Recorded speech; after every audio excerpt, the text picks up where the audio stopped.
Happy New Year. SportsCage on Friday. Nelson Homes, like he said, the sponsor, sponsoring home packages and RTMs for over 65 years, or building them. Welcome to the show. 3 hours for you today. Lots to talk about. Olympic teams announced. World Juniors, rider signings. We got the Viking Cup update. What's going on with the SJHL there? Senior hockey report. Sprinkle of the day. Guests on the Western Pizza guest hotline. We have Arash Madani coming up in about 10 minutes. We're going to have one of the members of the Harlem Globetrotters coming in. Never talked to one of the Harlem Globetrotters, so that'll be interesting. I got some questions I want to get to the bottom of. Who puts the court in? Do they travel with the court? Is one of my questions. Eric Francis, our NHL insider, and just a bunch of tomfoolery. He's going to be in hour 2. Farhan Lalji also in hour 2, and then Glen Suitor in hour 3. So lots of CFL, lots of hockey, lots of everything. You're always welcome to participate. Prairieland Rentals text line. Prairieland Rentals, the place you should go to when you need something to rent this winter season, or if you need a Husqvarna snow thrower. 600 Albert Street, you get to deal with the owner. The number we want you to keep handy, 936-6262. 936-6262. Friday, we have Sharky with us on a Friday. He's for Flooring Superstore. Trent Dickin and his team. Thanks for having me along. Over 20 years of experience. Cash carry. You want them to do it. Doesn't matter. Flooring Superstore can hook you up. Is it Happy New Year's or New Year? Year. Is it? It's singular. Because we're only celebrating singular. I think that's the year. Yeah. We can go back, though. We can celebrate make it as long as you years. want. Yeah, but so it's just 1 year. Yeah. How long did we say that for? A week? 2 weeks? Oh, not more than a week. Yeah. You're shutting her down. So as of next Thursday? Yeah, next Thursday be the last day. When it was like week to week. Yeah. I think I can run with that. Yeah, I think that seems should be enough. a hard and fast rule. That seems like enough. The Sharky rule. A week. Don't give me all the credit. You go a week. And that's it. A lot to get to. First off, World Juniors. I was hoping that Latvia was going to give Sweden a game. And they were for moments, but now it's 5-1 Latvia. World Juniors tonight, Canada versus the Slovaks. Now, the Slovaks, I was looking up because I haven't paid enough attention to the Slovaks in this tournament. All their games have been tight. They've been tight. USA, 6-5 loss, opening game. Yeah. Sweden, 3-2 loss. Yeah. Sweden's a good team. Oh, Latvia just scored, made it 5-2. Some kid with a turtleneck scored. 3-2 loss to the Swiss for the Slovaks. So every game, and then they beat Germany. Every game's been close. One thing we've learned over the last, we go 10 years? Yep. We don't take anything for granted. This tournament, it's one game. You run into a hot tender. Yep. You get a couple bad penalties. The Slovaks play really good in their own zone. Like, they're very defensive. They play really good. You've really broke it down. Oh, here. I have. Yes. Yeah. You're watching tape. Was up all night. Yeah, they play really good in their own zone. They do a great job defensively, and that's why they've been in tight games, because they don't really have a whole bunch of offensive firepower. Yeah, they scored 5 against the Americans, but they're not strong with the puck in the offensive zone. So they gotta win in a tight game. Not that we're going to get to Sprinkle of the Day right now for Sports Select, because we love ourselves a little Sports Select, but yeah. you can wager on that game. I just had it up here. I'm going to pull it up again. If you want to play the pro line, and this is a long shot, a straight out Slovakia win pays 11. Nice. So if you put down a loon dog, you get 11 back. You get 11 back. Canada, and the tie's 575, so does it go into overtime? Canada's a 3.5 point spread. That's where I might go if I was going to sprinkle, go down Action Alley on this one. The spread. Yeah. 3.5. That's a big game spread at the World Juniors. That's a big spread. I don't trusty. Yeah. What did they have for Sweden, Latvia? Can we see that? I can't go back. Can't go back? Yeah. Can't make love to a memory. Can't go back. Slovakia. Make love to a memory. Yeah, 3.5. Yeah. 7 is the over-under. I think that's tough. I'd stay away from the over-unders in the World Juniors. Yeah. But 7 is the over-under. I think that's tough. I'd stay away from the over-unders in the World Juniors. But 7 is the over-under. I think that's tough. I'd stay away from the over-unders in the World Juniors. to the point that I was making, we don't. I think it's going to be close. I think it'll be tight. It's going to be very tight. You say Slovaks play well in their own zone. They're in their own zone a lot. But I see a 4-2 game. Like, I don't see a 5-1 or 6-1 or something. I see a 4-2 game. Canada has played better offensively, I think, in their last couple of games. Yeah, and done more. 936-6262. What do you think about the Canada game today? We do have some winning as we go along here today. I'm more comfortable playing the Slovaks than last year I was playing the Czechs, or Czechia, or whatever we want to call them today. Yeah. We're going to give away 2 tickets to the Pats game tomorrow night, 6 p.m. puck drop against the Prince Albert Raiders. So everybody that comments, if you want to go to the Pats game tomorrow night, you got to leave a comment at 936-6262 and then just put Pats at the bottom, and Coulson will be able to know that you want the Pat tickets, put you in the wheel of winning, and if you haven't won anything in 30 days on CKRM. All right? Secondly, when we do talk Harlem Globetrotters later with Zeus. Zeus? They call him. Julian Zeus McClurkin. McClurkin. Good Irish boy. How do you get a name Zeus McClurkin? I think it's just his nickname. Okay. 6'8". That's tall. That screams basketball player. If you see the guy's arms and hands, you're like, yeah, he plays basketball. Yeah. Long arms, big hands. Yeah. So we'll give away tickets to that as it comes on here. Okay, so now the other debate, 936-6262, people out there. This is where I want we got a lot of hardcore texters, some really educated, some regulars. They throw some good knowledge at us. Yep. The Olympic teams. U.S. comes out today, and if we could start there, because I know we're going to get on to Canada, but the omissions when it comes to the United States team, Cole Caulfield. Yeah. So Don Hewitt, Montreal Canadiens fan. Was it who's the John the Habs fan? Yeah. Out there must be going. How isn't he on the American team? I got that too. Yeah. Matthew Nyes, good, solid player. He's playing under that microscope in Toronto and has done a great job. So, okay. Chris Kreider, whatever. Jason Robertson surprises me. Alex Tuck doesn't surprise me. John Carlson getting a little long in the tooth. Adam Fox, has that guy fallen out of the graces? Yeah, exactly. He has fallen a long way. Like, he used to be the number 1 American defenseman coming on the up. Yeah.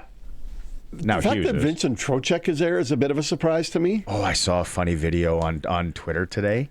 Somebody showcasing, and they were being facetious. Facetious. Tough word.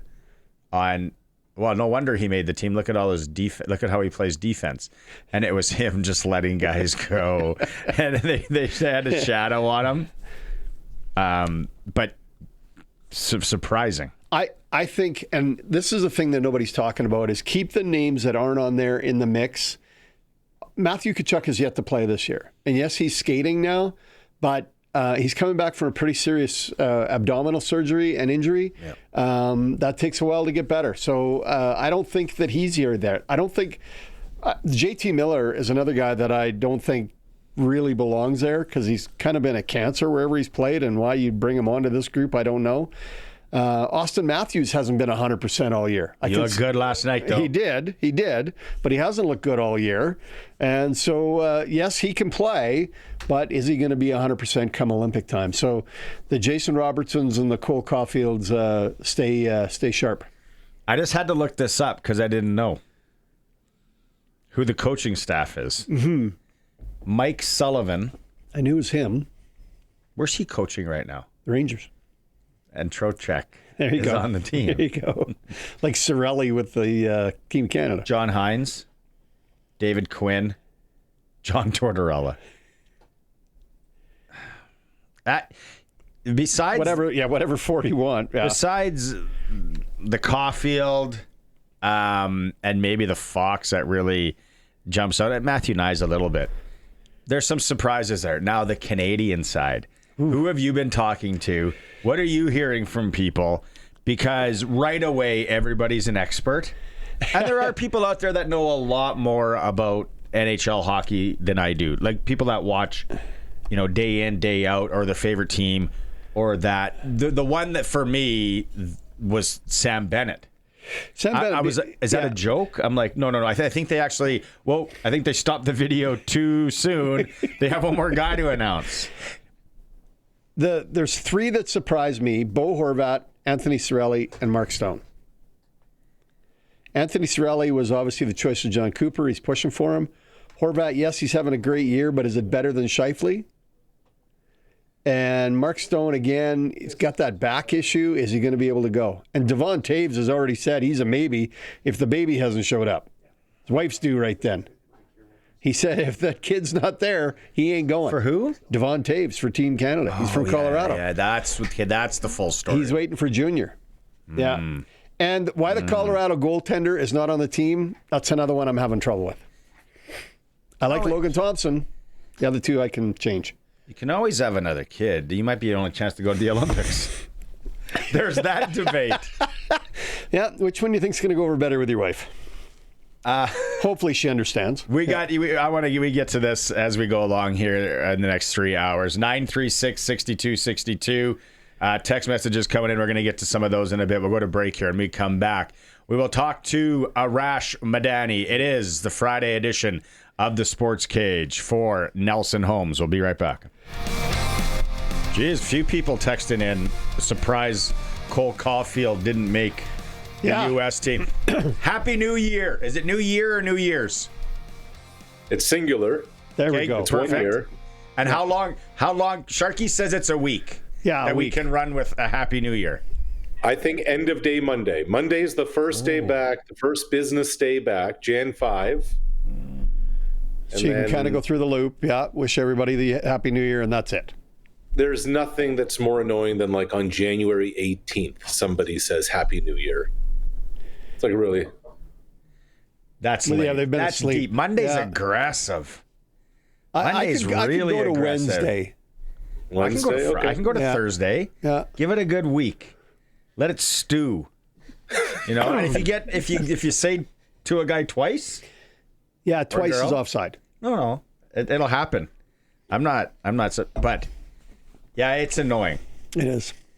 We're talking, Cole Caulfield didn't make the U.S. team. The Canadian team, as a guy that's in the big smoke, you're there, I'm sure. Surprisingly, not that many Toronto Maple Leafs are going to the Olympics, actually, when you look down the board. Why they would. But just Team Canada. For me, didn't buy tickets. It's Bennett. The glaring omission. For you? Yeah, it's Sam Bennett. To me, this just reeks of childish Lightning Panther John Cooper nonsense. Like, I really believe this has a lot to do with it. Here you have the reigning Conn Smythe Trophy winner, and God bless Paul Maurice for being a politician, saying that Sam Bennett's just played the best last 27 games have been the best of his career, to rub a little salt in the wound. But it's foolish. It's absolutely ridiculous that Bennett's not there. Look, I think Mark Scheifele's a hell of a player. You can make the argument for why he's not there. But when I look at that, Sam Bennett belongs on Team Canada. And so that's one. The other is, guys, I look at Drew Doughty and I look at Brad Marchand, and I'm saying to myself, I think Sidney Crosby got a couple of, I think when John Cooper called him, Sid said, all right, these are a couple of guys that have to be on the roster. Oh, couple of my boys. Yeah. I'm only coming if I can carpool with. What is Drew Doughty doing on that team? Okay, like God bless him. He's had a great career. Drew Doughty was great 11 years ago on the Sochi team. But you need some adults in the room. There's no question. Yeah. His passion, though. Yeah. Like that Drew Doughty passion, mind you, he's how many games? He can still play. Smaller ice. I mean, who's your replacement? Who's your replacement to Doughty? Chikrin? Yeah. Schaefer. Yeah. Schaefer. Yeah. Schaefer's the guy. I don't think any of this is in stone yet till we get to Italy. I think even Will Horvat getting hurt the other night. Or Mark Stone. Yeah. And what I don't know, and I was trying to find this out today before coming on, is like the December 31st announcement was more ceremonial than anything. Today, the Americans is more ceremonial. I don't know what the IIHF IOC deadline is for actual submission. That once you put that once you put those names on paper, they cannot be changed. I don't know when that is, so that's going to be. I'm assuming it's going to be the end of the month, but we'll find out soon. Yeah, that's a good question. When is it actually in ink? Like when I'm looking. Herb Brooks had to make that call with what's his name that was injured in Miracle on that. What a movie! What a movie! That is a great movie. And he kept him on the team. What was his name? Is the kid with was he a Jersey accent, Boston accent? Okay, so much to get to. Here's my thing, Arash, on it though, and I'll say this to Eric Francis in the next hour as well. Being conspiracy theorist guy a bit, who I'm not really good at this role, but I'll play it here, is when Doug Armstrong was announcing everything and they were having that in the ballroom in a Minnesota Marriott or whatever, they could have done it. Yes. Do it at a sports bar. Like, do it somewhere Yeah. cool. I like the kids thing. I'm glad I did the kids thing. But he mentioned 3 times, and then somebody else mentioned it after, the World Championships. And, from him at the World Championships or what he did at the World Championships, watching him at the World Championships, I go, is that a little bit of a... when we ask you to come to the World Championships and you have a chance to play on an Olympic team, you should come to the World Championships. So is Sam Bennett to blame because he was playing in the Stanley Cup final and missed the World Championships? Talking more about Connor Bedard. Connor Bedard's more of that scope. Sure. Yeah. Is that a who do you think you are at this age skipping it when Maybe. I've been around some of the best mind game players, male and female, out there. I think that there was personally, he threw it out too many times for me to go. That didn't mean something. Connor Bedard should have went to the World Championships. I don't know. And look, Sid, I'm sure Sid, who often answers the call of the world champ, you find out about guys give a bleep factor at events like those. Your NHL season's done. You are pretty banged up. A vacation could be very easy, but you choose to do this. And how you approach it, how you go about it. Look, it's not nose to the grindstone when you go. There are a lot of nice dinners, and there's a lot of expensive wine that goes on when these dudes suit up at the World Championships. Sounds like a gout outbreak. Right. They're a little bit more in shape than you and I, Barney. But there's something about it that when you suit up wearing that maple leaf, there's something that comes with it. And that matters. That matters to the captain. That obviously matters to the coach and the GM, and it matters to Hockey Canada. I think it's a responsibility too, right? Yeah, if you want the opportunity to be at this level, part of the responsibility is you got to play at the other games along the way. And whatever the reason you didn't show up, it better be really good. When we ask you to come in and work the weekends, and then you get passed up for the promotion, with the guy that came in to work the weekends when we needed him. Yeah, he got the promotion. And here's the other part of this. I want to word this properly. Like, we always talk about like playoff experience and how important that is, etc. And I'm not diminishing what a pro season is, what the NHL is, or what the playoffs are. But man, an international tournament is so different than everything else. You have a very small window to develop instant chemistry, to get rapport going, and there's no margin for error once the round robin is over. It's not a best of 7, it's not a best of 5, it's not a best of 3. So if you haven't been in this mix before, then it makes it a lot easier when the tough decisions have to be made to be like, well, so-and-so has been through it. So-and-so knows what this is about. We can rely on him because he's shown he can do it. Yep. And that's a part of it. That's just the reality. It's not necessarily just what's the best talent. So I think that weighs in, especially for somebody who lacks the experience. Pedigree. Yep. Part of your history. For sure. Part of who you are. Okay, we got a whole month to talk about that as we get closer. And there are going to be some guys getting injured. There are going to be some guys getting injured. It's going to be like who inserts and all that. But let's move on. 2026 is here. Happy New Year again. I want to talk about let's talk about some predictions for 2026. All right, you like doing this? We can call them a little bit of hot take. Colson, are you writing these down? Predictions. Are these early? Do we record at this point? We're recording. We're recording on YouTube. Colson's got the big book out. Biggest move of this 2026 CFL season will be. So, I don't know if it's the move. I think it's moves. I think this is the year the Winnipeg Blue Bombers roster completely just falls off the cliff. And I'm not saying this because I'm on a Regina station. They are long in the tooth. It's not working. It hasn't worked. I think this is when it all falls apart. So this is where I think the move happens. There is a scenario I can foresee where Chad Kelly, by Labor Day, is in Ottawa and Zach Collaros is in Toronto. Say that again. Okay.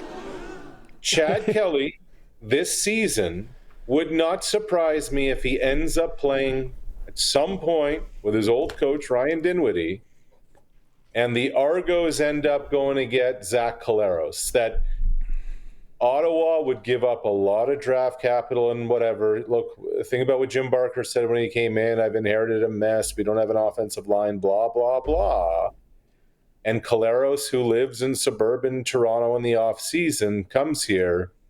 I like, it's a lot of moving parts. Hey, what the hell? Let's throw that out there as a prediction. I like it. I see the biggest change in the CFL being the Ottawa Red Blacks. I see them challenging for first place all year long. Well, what they need, Sharky, if that's to happen, they need a quarterback. Yeah. And they don't have a quarterback. Drew Brown is not it. There's not one sitting out there right now available. Right.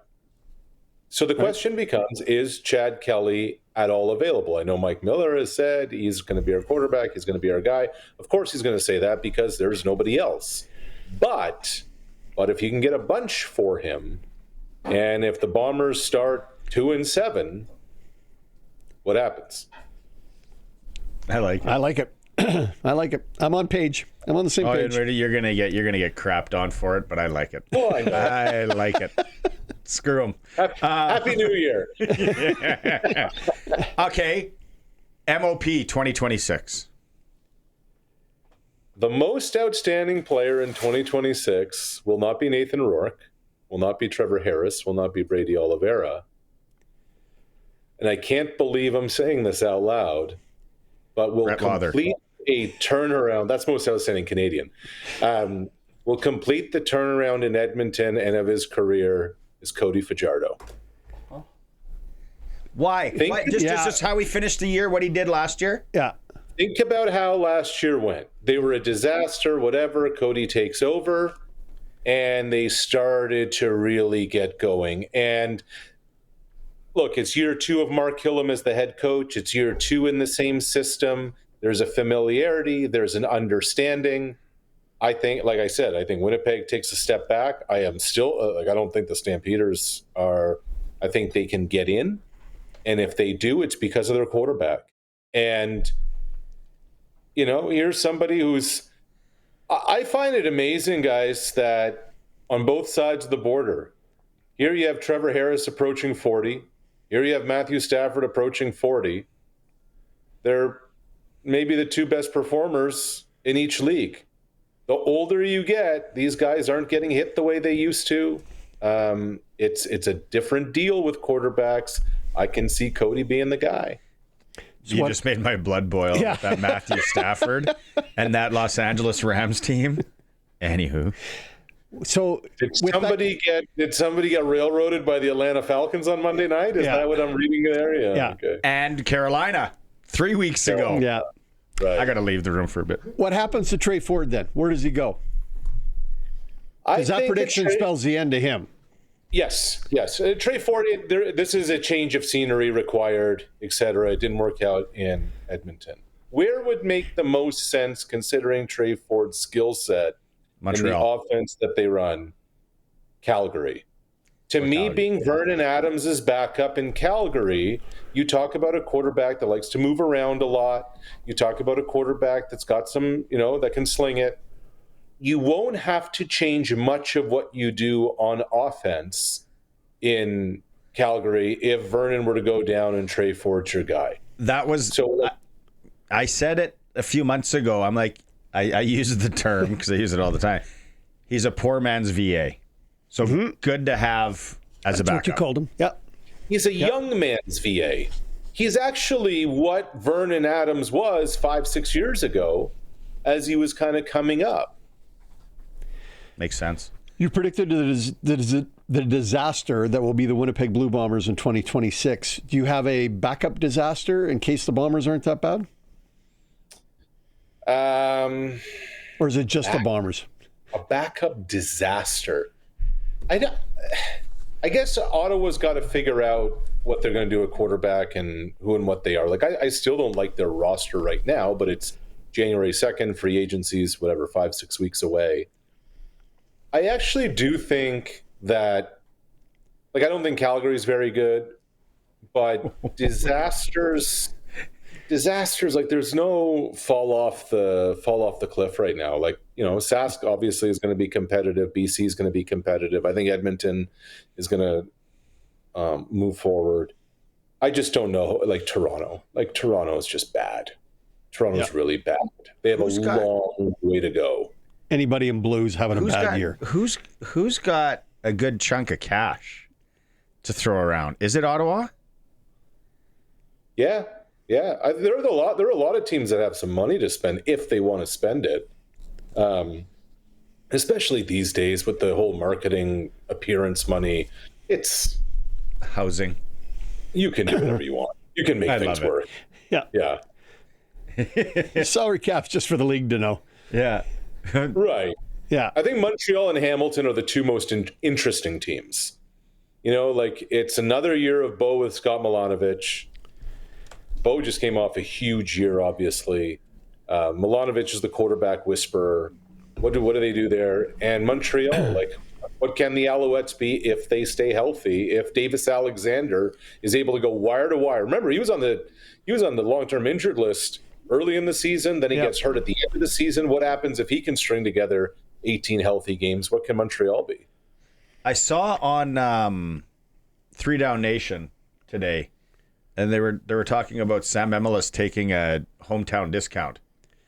And then I had to scratch my eyes and then look at the number again. And I'm like, that's a hometown discount?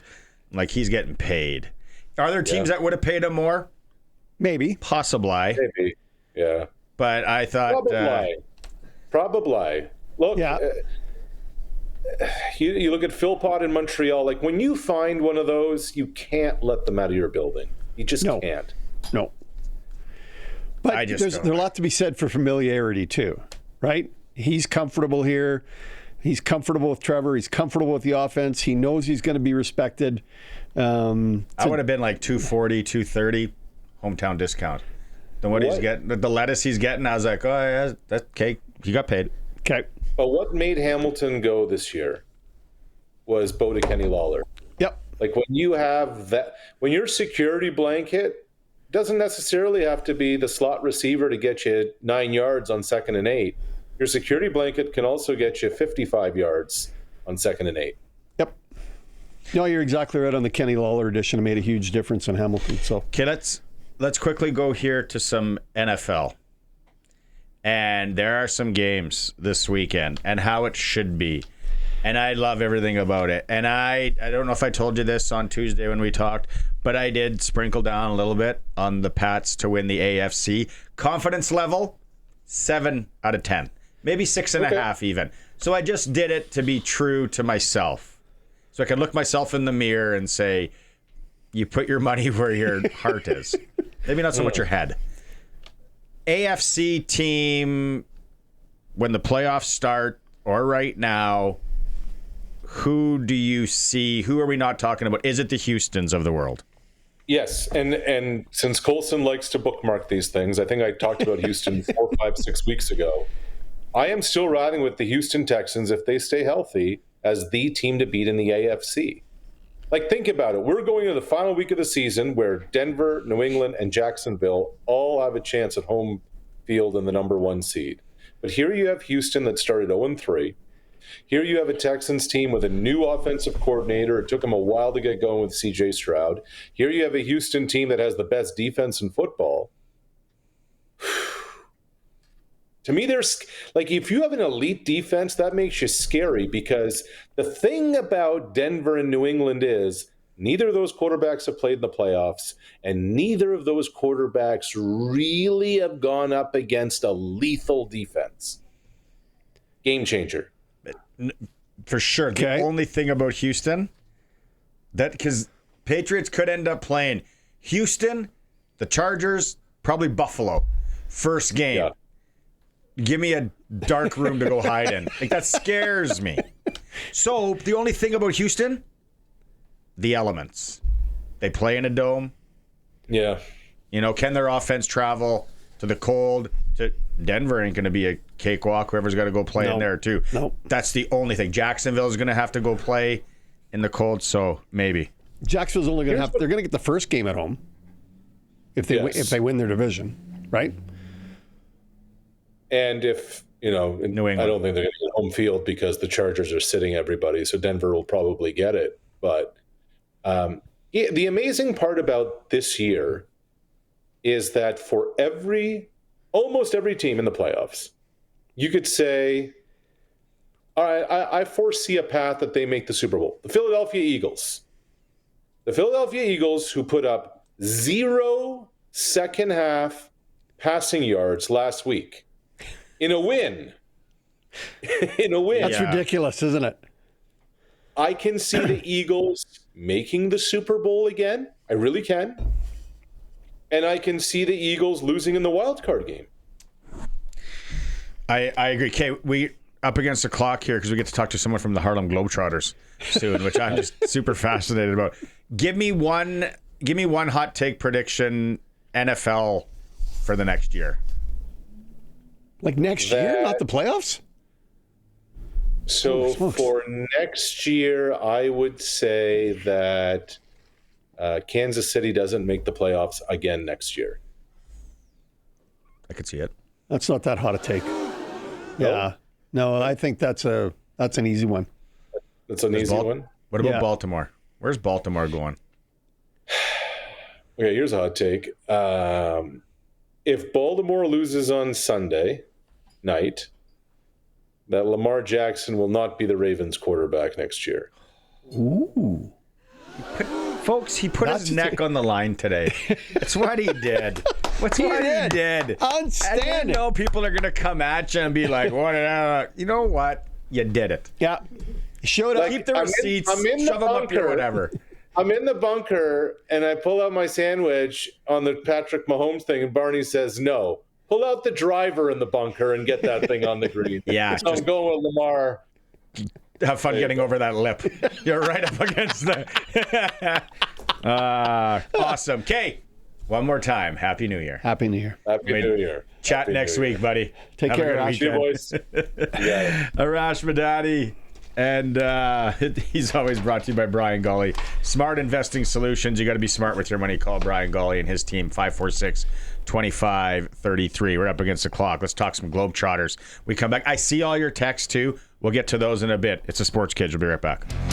Going to read some of those texts on the Prairie Land Rentals text line in a moment. It's for Nelson Holmes on Friday. Sharky is with me. He's brought to you by Flooring Superstore. It's coming up on Tuesday. They're in town. The Harlem Globetrotters. Let's go out on the Western Pizza guest hotline. It's Friday. Why cook when you can have the perfect pizza, generous amount of toppings, all the Greek favorites you like, souvlaki, rib salad. Call your local Western Pizza. Find out what the pickup special is. We're going out on the Western Pizza guest hotline. Joining us, he stands 6'8". He's out of some university that I've never heard of, Zeus, Julian. It's North Carolina AT&T State University. Part of the Harlem Globetrotters. You're coming to town next week. Thanks for making time today. Thanks for having me. Appreciate it. That's A&T, not AT&T. That's a phone company. AT&T. They sponsor it now. I heard they bought the sponsorship rights. You're in marketing. Everything's for sale. Everything's for sale in this day and age. Hey, and I understand that your favorite food is pizza. Oh, yeah. I'm a pizza connoisseur. Okay, so when you come to Regina, this isn't a joke. All joking aside. This is really important. You tell someone you want from one of the Western pizzas. What do you like on your pizza? If you can't do pep and cheese perfectly, then I don't want you to try anything else. So I always start with pep and cheese, then I get adventurous. Okay, so you go look up Western pizza and see what you're going to get into here. But the pizza's it's not like deep dish. It's called Regina style pizza. It's that thick. And I'm telling you right now, your taste buds are going to go on a Regina twirl when you're here taking in that. No, I'm telling you, you're a pizza guy. Western pizza. I gotta ask. I love it. The Globetrotters, has been years since I've seen the performance and the game and what you guys do. Just tee it up for people that are thinking about going or that are going next Tuesday. What are they going to see? You're going to see some amazing stuff this year in particular because this is our 100-year anniversary. So we've been around for the last 100 years. I've been on the team for 16 of those years, so 16% of the team history I've been on there. But you're going to see high-flying slam dunks, half-court trick shots, and crowd participation that's unrivaled in sports. Like you see, like we go all over the world. Like we're in Regina. We are everywhere, and we enjoy it so much. And you never are going to forget the way that you feel. In fact, you're going to come back with your family. Like later on down the line, you're going to remember these moments. And you don't have to be a basketball fan or a sports fan to enjoy the game. Just come on in, leave the cold weather outside, come have a good time with us. It's an entertainment factor. It is. You guys are putting on a show here. 16. I got to ask you. Come on, have you ever lost a game? No, I'm undefeated. However, I used to play against the Globetrotters, so I played one season for the Washington Generals. I definitely lost some games that year. Did you demand a trade? They demanded it. The Globetrotters got tired of me dunking on them, and they signed me to a contract. So is that how it works? You got to play for the Generals first before the Globetrotters sign you up? Or if you're bad with the Trotters, you go down to the Generals? Like, how does that work back and forth? Not always. It's a pretty rare occurrence that it actually happens. We got a couple guys on the team who did the same thing, though. The Globetrotters recognized the talent, and they recruited us while we were over there. But that was my introduction to the team. I didn't know anything about the Globetrotters growing up, right? It was like my college y'all haven't heard of. I hadn't heard of what the Globetrotters could do. I saw them on Scooby-Doo, and I saw them on cartoons. I was like, this isn't a real team. I thought it was fake, And then when I actually played against them, guys, I fell in love with the team. It was like my first slice of pizza. I was like, I want more of this. This is amazing. And eventually, like I said, they got tired of me dunking on them, and they signed me to a contract the next year. How many days on the road would you spend in a year? I would say it varies for each player. For me right now, it's anywhere between 4 and 6 months. Like there's 45 guys on the roster, 45 players on the roster, because they're not all men anymore. There are also women on the roster of the Globetrotters. Yeah. Yep. We broke the gender barrier in the game of basketball in 1985 with Lynette Woodard. She was the first female to play with an all-male pro team. That's okay. No one could answer this when I asked it a couple of weeks ago. I said, do you guys travel with the court and the nets, and then does someone have to set that up? Or does Regina have that stuff here? Regina has a basketball court, believe it or not. Well, it's a hockey rink. I'm not sure if it's stored underneath the bowels of the Brandt Center somewhere. It's down so there. They do. They strike it, because I was like, or maybe they bring it out and then the Washington Generals have to put it all together. That's a good question. No, we make the refs put it together. No, we in some different markets, there's no local basketball court, so we'll hire a company and they'll come put the court together in that specific market. So it varies most of the time, but everywhere we go, we're everybody's home team. So we just use whatever the major college is or major high school arena, whatever it is, we'll play there and bring their court with us. What's the most interesting court you've ever played on with the Globetrotters? Where? Setting? Oh man, it was down in San Antonio, man. I remember, Curly Neal is like the king of the basketball dribble and the slide, and he taught one of our players this slide. I'll never forget it. It was in San Antonio. We weren't playing where the Spurs play that year, so this year it was just this back burner little court, and the dude did the slide, and he had a splinter in his leg about this big. Yuck! So that's the most interesting court I ever played on. Blessedly, I'm a dunker and I don't have to slide. What's your training staff like? Is there someone capable of pulling that out? Team, getting him taken care of? We travel with a trainer. They hooked him up. Okay, good. Because if that happens in Regina, he might be in the hospital for a week. He's gonna miss some games. There's a lineup. We got lineups in our that you've never seen. We'll get him some pizza. Yeah, that's right. Julian Zeus McClurkin is joining us here from the Harlem Globetrotters. I asked you about have you ever lost, and who makes up the Generals squad? Yeah, like where do they come from? Yeah. It's the same as any other professional team, right? Like prior to playing for the Generals, I played overseas in South America. So they look for top talent of people who want to go and play basketball. Now, for me, my path to the Generals was kind of unconventional because I was hooping overseas and I was playing really well. But this guy, he called me. He's like, hey, you want to play for the Generals? I'm like, if I hadn't heard of the Globetrotters, what make you think I ever heard of the Generals? He was like, don't worry about it, man. You'd be perfect. Your defense sucks, and you want to travel the world, right? I was like, well, yeah, but what does that have to do with my defense? He's like, trust me, bro. And y'all, when I played, look, that was some fun basketball playing for the Generals. I gotta tell you, it was fun. So just be bad on defense, and the Generals will look for you, is what you're telling me. All I gotta do is shoot. Like that's it. Like, I'm good. You guys, and I've seen this too because it was my nephew's kid last year in Saskatoon. You guys have audience participation at the show too, right? Yeah, a lot of it. Like we'll come up into the stands. We might eat some poutine right beside you, shoot a trick shot right beside you, bring you down, spin the ball on your finger. We have a bucket of confetti or a bucket of water. You don't ever know when it's coming out.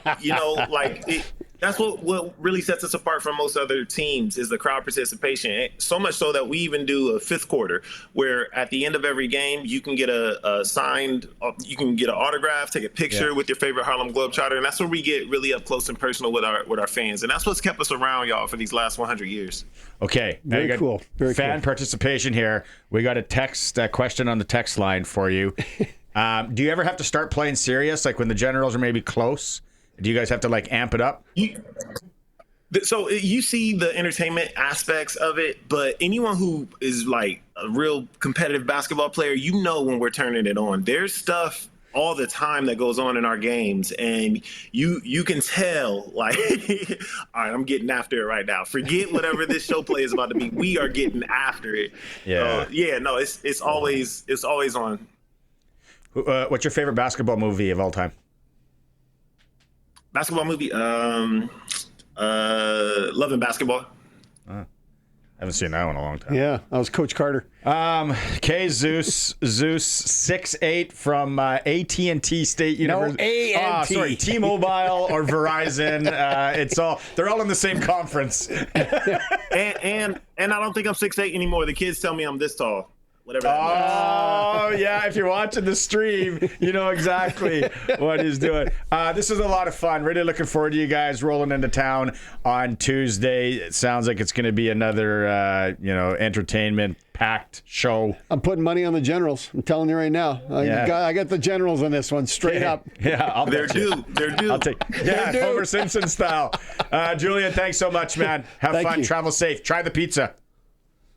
Thanks, y'all. Take it easy. Cheers. Right on. That's good stuff. Coming up Tuesday at the Brandt Center. 100 years of Globetrotters. Quick break here. We'll come back. It is the Sports Cage, streaming through our YouTube channel at sportscage.com. Rough Riders signed American wide receiver Cioce Mariner. Today he was on the Rough Riders practice squad last year prior to joining the Green and White. Played with Michigan, the Michigan Panthers of the UFL in 2025. WHL tonight, Regina's in Prince Albert. Starts right here, 6:30 on CKRM. The Broncos are in Lethbridge. Moose Jaw travels to Medicine Hat. SJHL undefeated at the Viking Cup. They dumped Sate in overtime. Those two teams will go at it again tomorrow in the gold medal game. World Junior Hockey relegation. Denmark is out. They lost to Germany 8-4. Sweden doubled up Latvia 6-3. Now we're waiting for the Swiss versus the Czechs. Finns, USA, and then Slovakia, Canada tonight. SJ tonight. Melville is in Yorkton. Highway 10 battle going on, and Melford's making the trek up to Flin Flon. Long Lake Hockey League, Foam Lake hosting Drake 8:30 at the Foam Lake Rec Center. And National Lacrosse League, the Rusher in Halifax to take on the Thunderbirds. Brought to you by Reliance Heath, the bundle and save event. Rent a new water heater and softener together with Reliance. Get $400 in cash back. Call on Reliance Heath today. Hour 2 coming up with our man, Eric Francis. It is a Sports Cage on 620 CKRM. Welcome back. Hour 2 of the program for Nelson Holmes. Sharky is with me, co-hosting on this Friday. He's for Flooring Superstore, located on Park Street. They are. Cash and carry prices. And if you need someone to do it, they can do it. Okay. They do a great job. We talked to Zeus, our boy, Julian McClurkin, from the Harlem Globetrotters. Just met him today. We do have 2 tickets to give away to the Harlem Globetrotters Tuesday at the Brandt Center. Apparently the Brandt Center has their own basketball floor that they can put down. Without splinters. And the nets and the whole 9 yards. So if you want to go Tuesday You didn't know night, that was there, did you? I figured it was, but I've been down there a number of times. I've never seen it in the back. It's got to be there somewhere. The last time they probably cracked it out was for the Globetrotters. Could have been. Yeah. It just baffles me. It's like, what do you like? I know they had it for high school one Should year. we put this on Facebook Marketplace at some point? We're not using it anymore. The old court. Is there a piece missing? What happens if there's a piece missing? Do they call Freeze Tallman? Hey. No, they call Flooring Superstore. We need some hardwood. Okay, either or. Get them to work in conjunction together. So, yeah, we got 2 tickets to the Globetrotters. How we're going to do that? Colson, just text in? Yeah. Right now. Okay, text in right now. You want to go to the Globetrotters?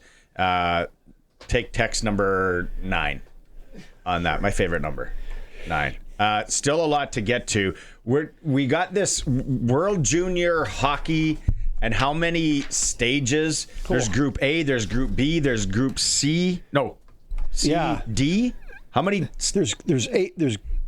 There's 4 divisions. There's the top division, which we see every year. Yes. And then there's 3 lower divisions, which each have a Group A and B. And by the way, the top division that we see is the only division that has 10 teams in it. And they play on ice. Yes. The rest of them are floor hockey. They're roller hockey. No. I want to get to the last group, but let's do this with Eric, because this sounds like a lot of fun. Here it is. Eric's like, Now for Inside the NHL with Eric Francis on the Sports Cage. Inside the NHL is brought to you by Sports Select. Getting in on more of the sports action you want is as easy as playing at sportsselect.com. Simply make your picks online, generate your QR code, and lock in your bet at your local Lotto Spot retailer. And it was Krusty the Clown that bet on the Generals, not Homer Simpson. Yeah, I'm taking the Generals straight up. Okay, that you got a Tootsie lid going on. Funny, I wore this the other day to the Flames practice, and I asked the coach a question, and he kind of stumbled with his answer. And then when the press conference was over, he goes, "Sorry, Eric, I was distracted by your hat. I just thought it was so great." I think he'd been there before, and so I think it brought up some memories. I don't know. But, yeah, good old Tootsies. Okay, let's play a little game here. Yeah, Sharky's got. I haven't seen this as well. So how many teams is there? In the last pool, there are 6. 6 teams. The last pool, Division 3, Group B of the World Juniors, to be played in Kyrgyzstan, Bishkek, Kyrgyzstan. There, we'll go there too. Okay, right. 6 teams. 6 team and really obscure. Yeah. Okay, I'm going to go first with Yemen. Yemen is not there. Yemen Eric, is not you're there. up. I better nail this because I think I'm covering the tournament. Let's see. Because the A-listers at Sportsnet, they go cover the real Olympics. And then guys like me, the C-listers, I'll be covering the C pool for the juniors.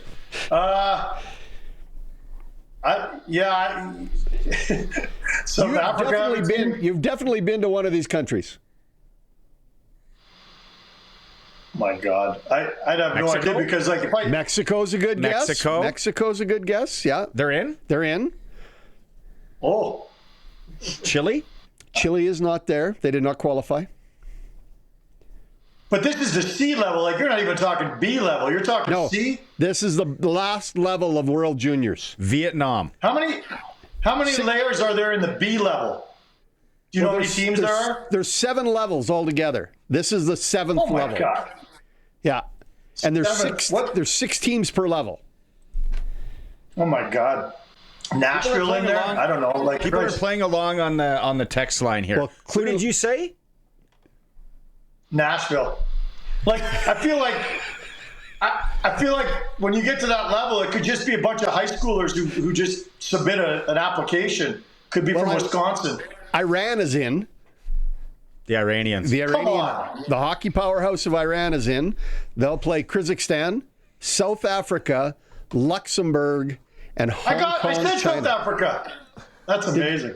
Yeah, that's level 7. That's the bottom level. Hong Kong. Mexico, Kyrgyzstan, Iran, South Africa. Who's and ranked Luxembourg. 1? Okay. They don't have Okay, rankings. so here's my question.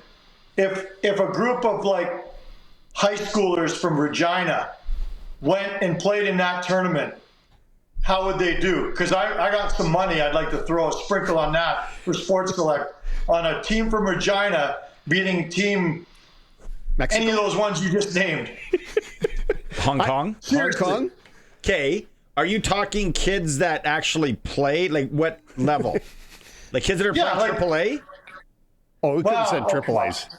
Dude, AAA team from high school in Regina would kick the crap out of all those countries. I guarantee. I'm not even joking. Like there are going to be players in that tournament that don't know the rules.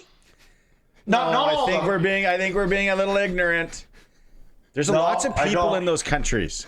Yeah, but to come up with 20 guys that age in Iran that can play hockey? Kyrgyzstan. Do you know what hotel you're staying in when you cover it? I'm at the Grand Royale. I don't know. Whatever Marriott property is there, I'll be there. With a straight face, he comes out with a Grand Royale. What? Israel and Iran are not in the same pool, though. Israel's up a couple divisions. Well, that I would hate to get in the middle of having to cover that one. That's too contentious, too political. Yeah. That would get ugly. But you know what? Like, I'm just telling you, like, I guarantee you that would be some of the most embarrassing hockey. You can't, yes, on each team there might be 1 or 2 guys that are really good who could maybe play on a Canadian high school team, but I don't think I'm being ignorant when I say that hockey would be atrocious. Look at the women's. Look at some of the teams that played in the women's A-level Olympics tournament. It's embarrassing. It is. Yeah, it is. So, Okay. anyway. This is. That was my fun today, looking that up. Let's be honest.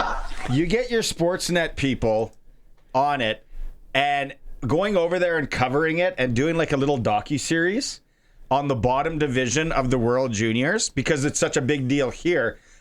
People would tune into that. You know what? I know you're half joking, but I'll go wherever the Marriott points. I'll go wherever the Marriott points are, and I'll also.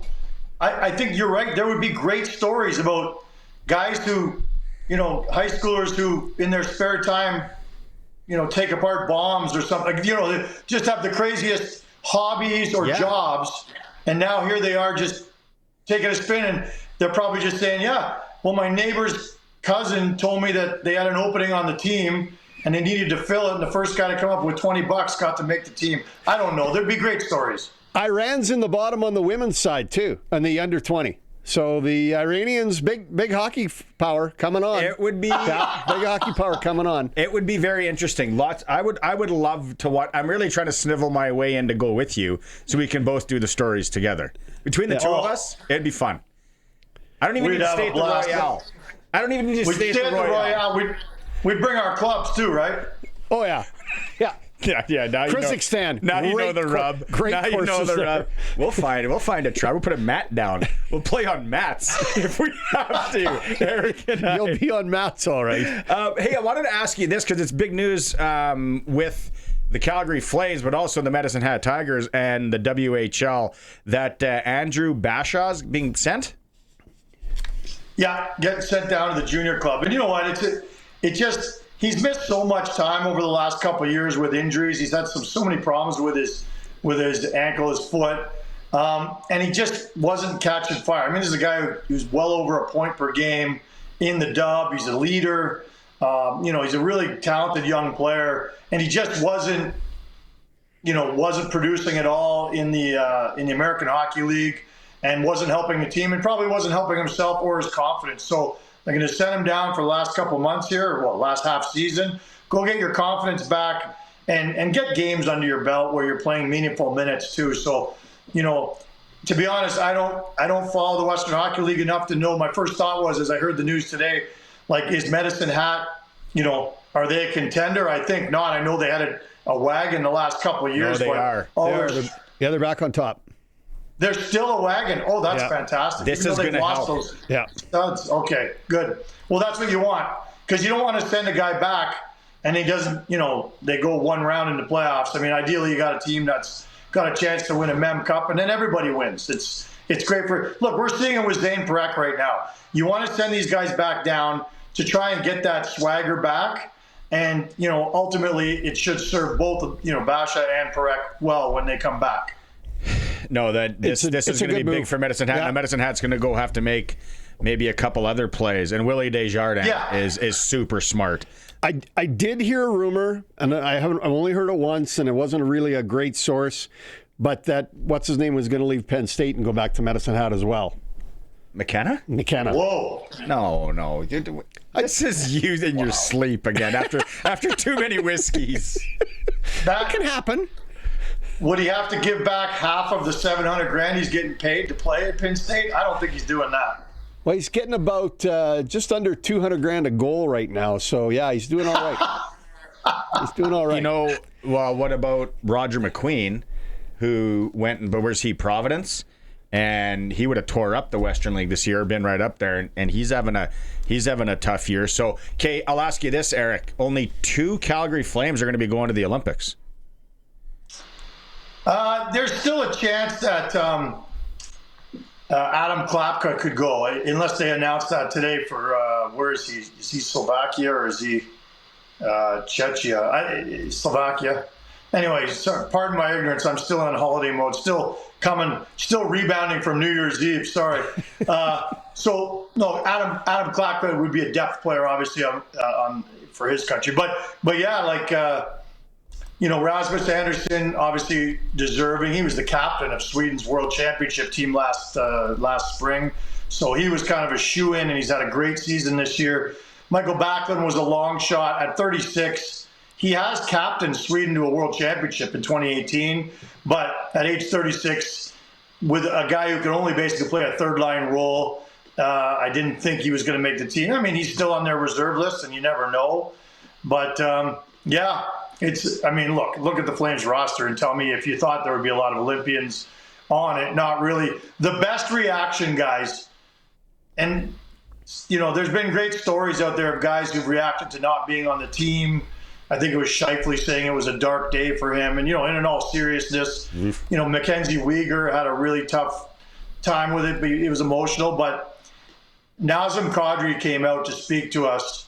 And, of course, the whole country's talking about this. And someone says, well, we just want to get your reaction to not being on Team Canada. And he gave complete deadpan, brilliant, goes, I didn't make it? It was fantastic. The comedic timing was brilliant. And we're all laughing so hard. He goes, oh, that's too bad. That would have been fun. Look, it's a Canadian. Look, I've changed my mind. I've long feared. It's born out of fear. Thought that the Americans were going to win the Olympic gold medal. I know it's a long way off still, but I've long thought that to be in their bonnet after 4 nations and all these years, I thought, man, this is where we're finally going to get our comeuppance and they're going to pass us. But after looking at the rosters and the way things are developing, evolving, I no longer think that. We have the best 4 players in the entire world right now. We do have by far. wherever the next player on that list is, if it's an American, I couldn't tell you which one it is. Maybe Quinn Hughes. But, my takeaway from the Canadian roster, two things. One is I'm still terrified of our goaltending. And I would start Logan Thompson, give him a short leash. But the other takeaway is, I really wanted Sam Bennett on there. I know we talked about this the other day. But when I saw Tom Wilson on there, he's an even bigger nuclear deterrent who's having an even bigger season. And I'm okay with it. I'm okay with Bennett not being on there. I still don't love it. But if they wanted to put Wilson in that same role that Bennett had, I guess I'm okay with it. That's my takeaway. What do you guys think about that? I like Wilson being on there, and I think in that smaller rink that they're going to have, that's to Wilson's advantage. And I think when the rink size came out, Wilson went to the top of the list as a forward we're going to have on this team. I think Tom Wilson's a really good hockey player. Oh, he is a good hockey player. And a lot of people right away think, he's going to fight. We're not going to fight. He is a really good hockey player, and a hockey player that's going to have teams head on swivel, can change the complexion of a game in a hurry.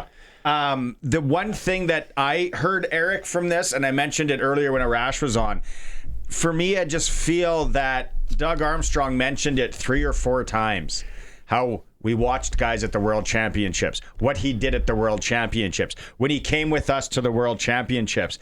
I almost thought that was me connecting the dots on why Bedard maybe was left off. 100%. 100%. It's not 100% the reason why Bedard's not on the team. The injury has something to do with it, but also his past involvement with Hockey Canada and non-involvement with Hockey Canada. I think all things being considered, and there were tough decisions to be made, those hurt him. I definitely think those hurt him.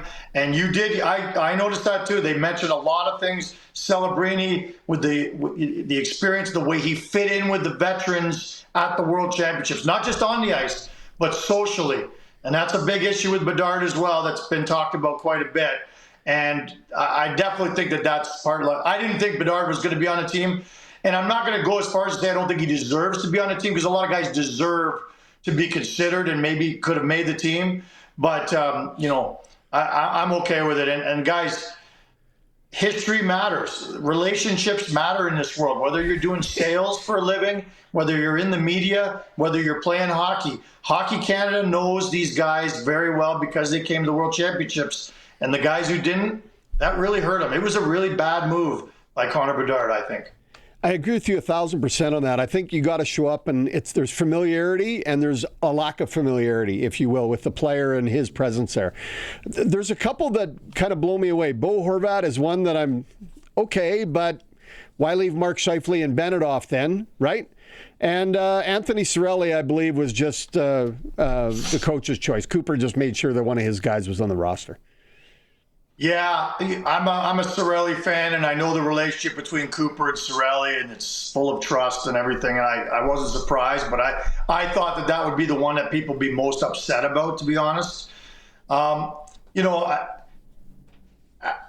can't really take umbrage with any of them. Like Horvat was not on anybody's radar probably 2 months ago, but he's had a really good start to this season, and I don't have a problem with it. And what I also really took from the press conference with Doug Armstrong was, look, he wouldn't put a number on how many guys were on the reserve list, because I think pretty much everybody who was on their radar has probably been told, look, it's not next man up mentality. That's what I'm trying to say. It's not like, okay, whoever gets hurt, our next guy up is Sam Bennett. No, if Tom Wilson goes down, Sam Bennett's next on the list. If Bo Horvat, this injury, we don't know how bad it is. If he goes down, then that's a different kind of player that would be brought into the roster. Maybe it is Scheifele. I don't know who's next on the list. Maybe it's Seth Jarvis. I think Bennett covers off both of those guys if they get hurt. Now, if a sniper gets hurt, I don't know where Mark Stone's actually really good defensively. I was actually surprised he made it. If he goes, then who gets inserted? If it's a pure goal then maybe does Bedard get a call. But I think Bennett checks off a lot of boxes for what you need in this short tournament where it's going to get greasy. The other thing about the taxi squad, Eric, too, and not to put you on a spot, I don't know how much you know about this, but it was interesting, and what I heard was all these guys, they ask them, okay, unfortunately, you didn't make it, yada, yada. we would like you to be on the, standby list, practice squad, whatever it's called. But you have to continue with the testing and you have to be ready to go and all that, where they all said yes, so to speak. I wonder what all goes into that, because there's obviously the drug testing, all that. And I guess it makes sense. A lot of guys want to go to the Olympics. You want to do that, but you're putting yourself, hey, mama wants to go to Cabo.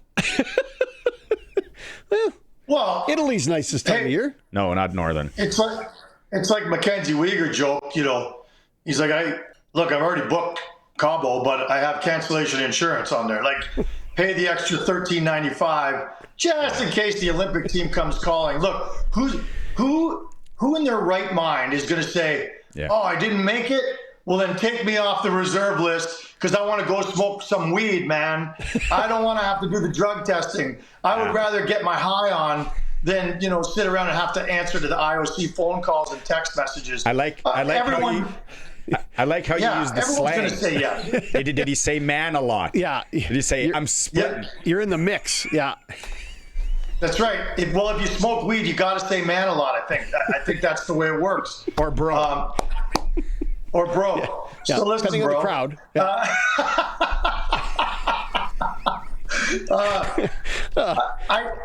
I'm not surprised, but you asked what does it entail, my man? And what it entails is making sure, bro, that you have to let them know where you are at all times. and that's part of, remember, Penny Alexiak is now banned for 2 years because 3 times in a row she didn't let them know where they were 24/7 in case they wanted to come calling and have her pee in a bottle. And that's as simple as it is. If there's 3 strikes, you're out. So these guys are surely going to still fill out their little questionnaire and let the man know where they are at all times. You had talked about goaltending earlier, and I'm agreeing with you. I agree with Logan Thompson being the starter. How long the leash is that up to the coaches? But the 2 Colorado goalies both being left off, to me, that's a lot of W's left off your team. That's a lot of wins. Yeah, I wonder if part of the problem was there's the debate on which of the 2 you bring. Wedgwood's been lights out in Mackenzie Blackwood's stead while he was hurt, but there's no question in Colorado that Blackwood is the starter moving forward. So I'm not even sure you're going to get that one right as to who you should bring out of the 2. And I'm a big Darcy Kemper fan. He doesn't get the due that he deserves because he plays out on the West Coast and nobody ever sees him play. But look at his numbers the last 2 years, and he's won a cup, even though nobody gave him credit for that. I like Kemper. He's to me it's between Kemper and Thompson as to who's your opening game starter, and I think all of them have short leashes. Remember, guys, it was Marty Brodeur. And some people will say he's the greatest goalie of all time, or certainly on that list. He's the winningest. He started the last Olympic tournament as the number 1 guy, had a little trouble. They put in Luongo, and he ended up being the star the rest of the way. So don't be surprised if whoever starts game 1 or 2 doesn't play again after that if they falter. Exactly. Oh, I agree with you 1,000% on that, Eric. Behind you 100%. What about a couple of omissions on the USA side? Cole Caulfield, I thought that was surprising. Maybe Matthew Nyes a bit. Yeah, Caulfield a little bit. The most surprising one to me is Adam Fox.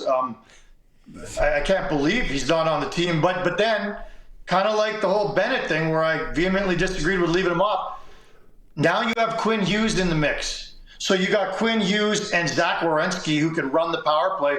No longer do you need Adam Fox to run a power play. You got those 2 studs. Now, if either one of them go down, I guarantee Adam Fox is the first call that they make. But I still am surprised that Fox, the guy's won a Norris Trophy, puts up crazy points. He hasn't had a great year, but he's been good enough. But yeah, Caulfield, look, it goes back to what Bill Guerin had said about a month and a half ago. Look, we're not putting together a team for a Christmas tournament. We're putting together a team based on a history of their body of work. And the body of work for Cole Caulfield is small simply because of his age, whereas you've got other guys who have a careers full of work that you can see the character in. Like, again, I go back to character. In Calgary, Canada's got guys who've been brought on, like Tom Wilson, to be character guys. The Americans, their character guys to me are like JT Miller, the Tkachuk brothers. Those are guys who are on the roster, not just because they're talented, but also because they bring, we'll call it the X factor, as well as just being great players. So I don't know, maybe Adam Fox doesn't bring anything other than offense. I don't know. That was an interesting one, though. Okay, in closing, Bishkek, Kyrgyzstan. I don't find a Marriott, but there's the Sheraton is the top-ranked hotel, followed by the Ramada by Wyndham. And there's a Maple Leaf golf course. Got some pictures for you guys. Oh, Eric, look at that first hole. I can spray it anywhere. Oh my God! I just got my confirmation back from the Sheraton, as you showed me these photos. Okay, did you get 2 beds? I got 2 queens. Don't worry. Okay, what's the minibar situation like? Are we running that to Sportsnet, or are we on the hook for that? Oh no, Sportsnet's good for that. Don't worry, man. We're good. Because the SportsCage. We need you to do the heavy lifting of this. And then speaking of and using a lot of slang, do you remember this beauty? That's when Kramer was talking slang with his buddy. He said, "Did he say I'm splitting?" Yeah, that's crazy that you just put. Somebody just sent me the clip on Twitter today from that. Yeah. And I forwarded it to some friends. That's so wild. I guess that's making the rounds right now. Yeah, it's a beauty. Is that the one? Listen, bro. Is that the one where he chugs the beer while smoking at the same time? Yeah, because he thinks the other guy's doing drugs because he's sniffing a lot, but it's the mole hair sweater.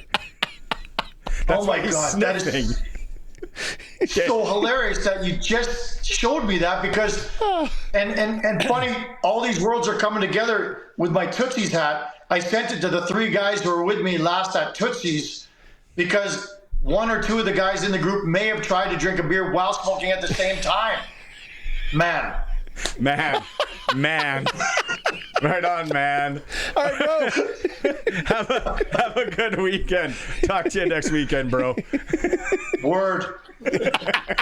NHL insider Eric Francis. I'm telling you, you never know where that segment's going to go. It's brought to you by Sports Select. It's never been easier. You can make your picks online, generate your QR code, lock in your bet at your local Lotto Spot retailer. Every bet's 100% legal. Chance of winning cash in hand. When you're ready to play, bet on the original. Must be 18 plus to play. We're going to get to Sprinkle of the Day a little bit later. We're going to talk about the World Junior game, but we're going to go to break here. We come back. Farhan Lalji is going to be standing by. It is a Sports Cage, streaming through our YouTube channel at sportscage.com. All right, Clutch Performer, we're going to the Viking Cup where the SJHL beat Sate in overtime 3-2. It was Reed Arbery powering down the left wing, beat Sate goaltender, high short side for the victory. Those 2 teams will go at it again tomorrow in the gold medal game of the Viking Cup. Congrats to Drew Crozier and his team so far getting in this far. Nice work. How about the McFadden kid from Moose Jaw? 2 goals and an assist? Against the Pats the other day on the New Year's Eve game. Big game for him.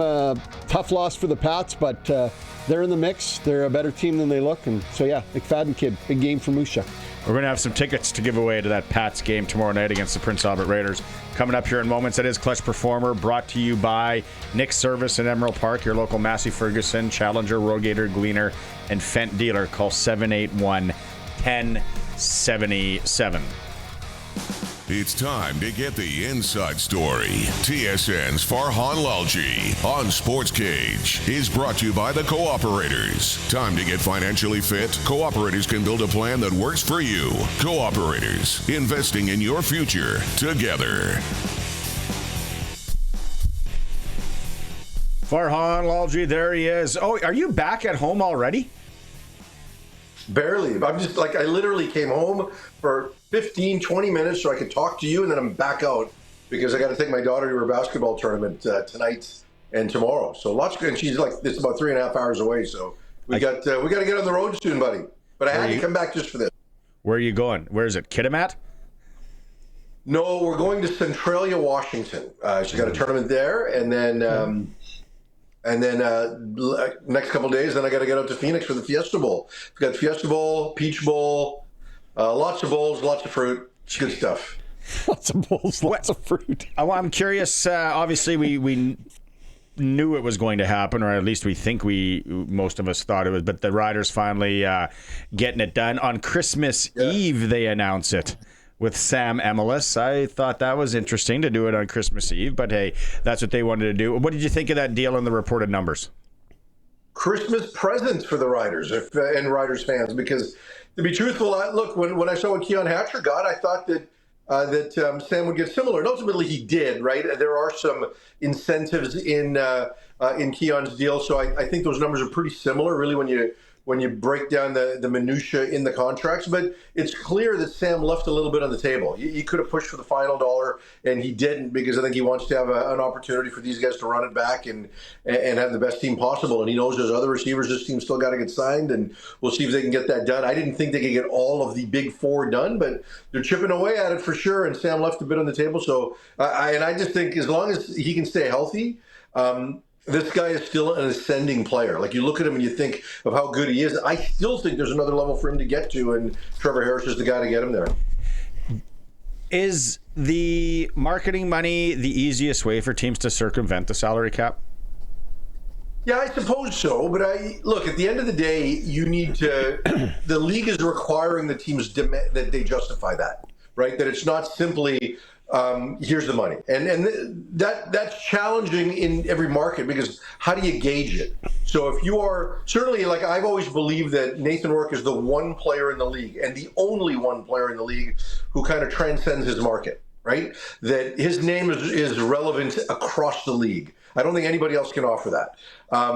But what is, if you're Chad Kelly, and you're not marketable, but you are part of MLSC, and you're in a market where if you all of a sudden get put on a Jumbotron at a Raptor game, there's a financial value to that. If you do the same thing at a Leaf game, there's a financial value to that. And if you're in Saskatchewan, your name matters more in that market. And even if it doesn't matter in Vancouver, it matters a lot more in Saskatchewan than somebody else's name would matter in Calgary or Edmonton. So they've got to find a way to put meaningful, credible numbers to all of that, so that these aren't just random things that teams can say we're making work, but really they're working around it. So I think the league is trying to get closer to that. But, and I don't know exactly how much of Sam's deal is marketing, but, he matters in Regina. Big time. Yeah, big time. And the housing one's the other thing. Yeah, housing's something that can work what's around. the slippery slope on housing? Well, housing's always been there, right? And, it's a lot cheaper to live in Saskatchewan than it is to live in a place like Vancouver. So, yeah, I mean, that's something that everybody has kind of worked around. And, the signing bonuses and things like that don't necessarily apply to a person like Sam because he's Canadian, right? That would matter more to, let's say, a guy like Hatcher if they were living in the States. But he spends most of his time in Vancouver as well, right? Because his wife is from here. So, it means different things to different people. But housing has always been a bit of a workaround. In a conversation we had earlier today, we talked about what's going to be your biggest surprise that you would pick for the 2026 CFL season. What is a surprise you see happening for the CFL in 26? Player, team, anything? Yeah, I got to be honest, I haven't given that a ton of thought. Yeah, we didn't either. We pulled it out of our backside, so don't worry. It can be anything you want. I'm so NCAA'd and NFL'd right now with where my travels are taking me that I haven't necessarily given that a ton of thought. But when you look at it all in terms of who are the teams that are going to improve, who are the teams that are going to step back, it's just so early, right? Because we haven't gotten to free agency yet, and I do not expect there to be big moves. I still think we're going to wind up with the majority of top players signing with their teams. And I think what allows that to happen is that the cap has gotten a little bigger. And it's not just the 25 to 26 number, it's the actual implementation of the 24 to 25 number, right? So, teams didn't necessarily dive into that additional $500,000 available to them that I think you're going to see them dive into now. So I just don't think you're going to see a ton of movement. But, I believe the team that's going to take the biggest step is the Ottawa Redblacks, and the reason for that is Ryan Dinwiddie going to Ottawa. Yep. So I think you're going to see a lot more out of Drew Brown because Dinwiddie's going to be able to get the most out of him. And, so this has been a team that's been on the verge. Every year we go into it and we think they've won free agency, or we think that they've kind of made the biggest improvements. I just think the addition of Ryan Dinwiddie is going to see Ottawa take the biggest jump of any team in 2026. Nice. Okay, let's move to the NCAA in a bit here. But first off, NFL, some big games this weekend. When you look at the landscape, where things are landing, maybe first off, AFC, I don't like that the Patriots are probably going to end up playing a powerhouse of some sort in the first round. It scares me for sure. Well, because Houston is so... I know you're a Patriots guy. That's right. Houston in the elements, though, I don't know. But AFC first. Where are you thinking? Who are you riding with as it stands going into the last weekend? Well, first of all, we're all focused on the one game, right? When we look at that battle between Pittsburgh and Baltimore to see who can come out of that, and I think it's going to be the Ravens. I think we're going to get the best version of Lamar Jackson in this game. I think they're a team that's trending in the right direction. When you look at what Derrick Henry did in their last game, and even without Lamar, they found a way. So I think they're going to win that game. I think there's going to be a lot of disappointed Steelers fans. I just think that division the conference is so wide open. It's difficult for me. Whereas for me, I think in the NFC, you can still narrow it down to the NFC West. So if Seattle wins that game against San Francisco, I think they've got the best chance possible to get out of the conference and to make it to the Super Bowl. I just think that's where all the strength lies. Whether it's the Rams, who didn't look good in the last game, whether it's the 49ers, if they wind up winning this. But, you look at Denver, and you've still got holes in what's Bo Nix going to give us? We know how good he is in the fourth quarter, but is he going to be that guy all the way through? I'm still not a firm, full believer in the Patriots yet. I like what Drake May's done. You could make the case that he's going to be your MVP, given how Stafford played in the last game, that maybe that was enough to get Stafford or to get May over the finish line. I think that's a wide open race, but I look at the AFC and I just think it's so wide open right now. I just can't. Could this be the last game if they lose? Is this the last game we see Aaron Rodgers on an NFL field? I don't think so. I think it should be, right? Because if they get into the playoffs, if they win this game and get into the playoffs, he can say this was a win, right? He can turn the narrative on what it's looked like for him the last couple of years between injury and performance, and it just hasn't been good enough. If he can get them into the playoffs with a win in a signature game in the final week of the regular season, regardless of what happens in the playoffs, I think he should ride off into the sunset, take a television job, and move this thing forward. But if they don't, I think he'll probably try to run it back again, don't you? Yeah. Or I think he's the kind of guy that retires and then he gets the call a couple months in, 3 months in. It's or maybe something crazy happens where Kansas City uses him for a couple of months. I don't know. They could. I just think it should be the end for him. Not that I'm a big A-Rod supporter. Okay, and then we got to go with NCAA, and we'll finish on this. Yeah. I took Miami. I thought I didn't. I bet Miami, and then being confident, I took Alabama, and that was awful. But with the 4 teams that are left, what do you see there? Love the Ole Miss story. I love the Ole Miss story and the story today about the potential of him losing a few more coaches, because basically the entire offensive staff is planning to go to LSU with Lane Kiffin. So, and then there was some debate about what was going to happen this week, because potentially all of them could go now and not coach in the game, which would just be awful for those kids.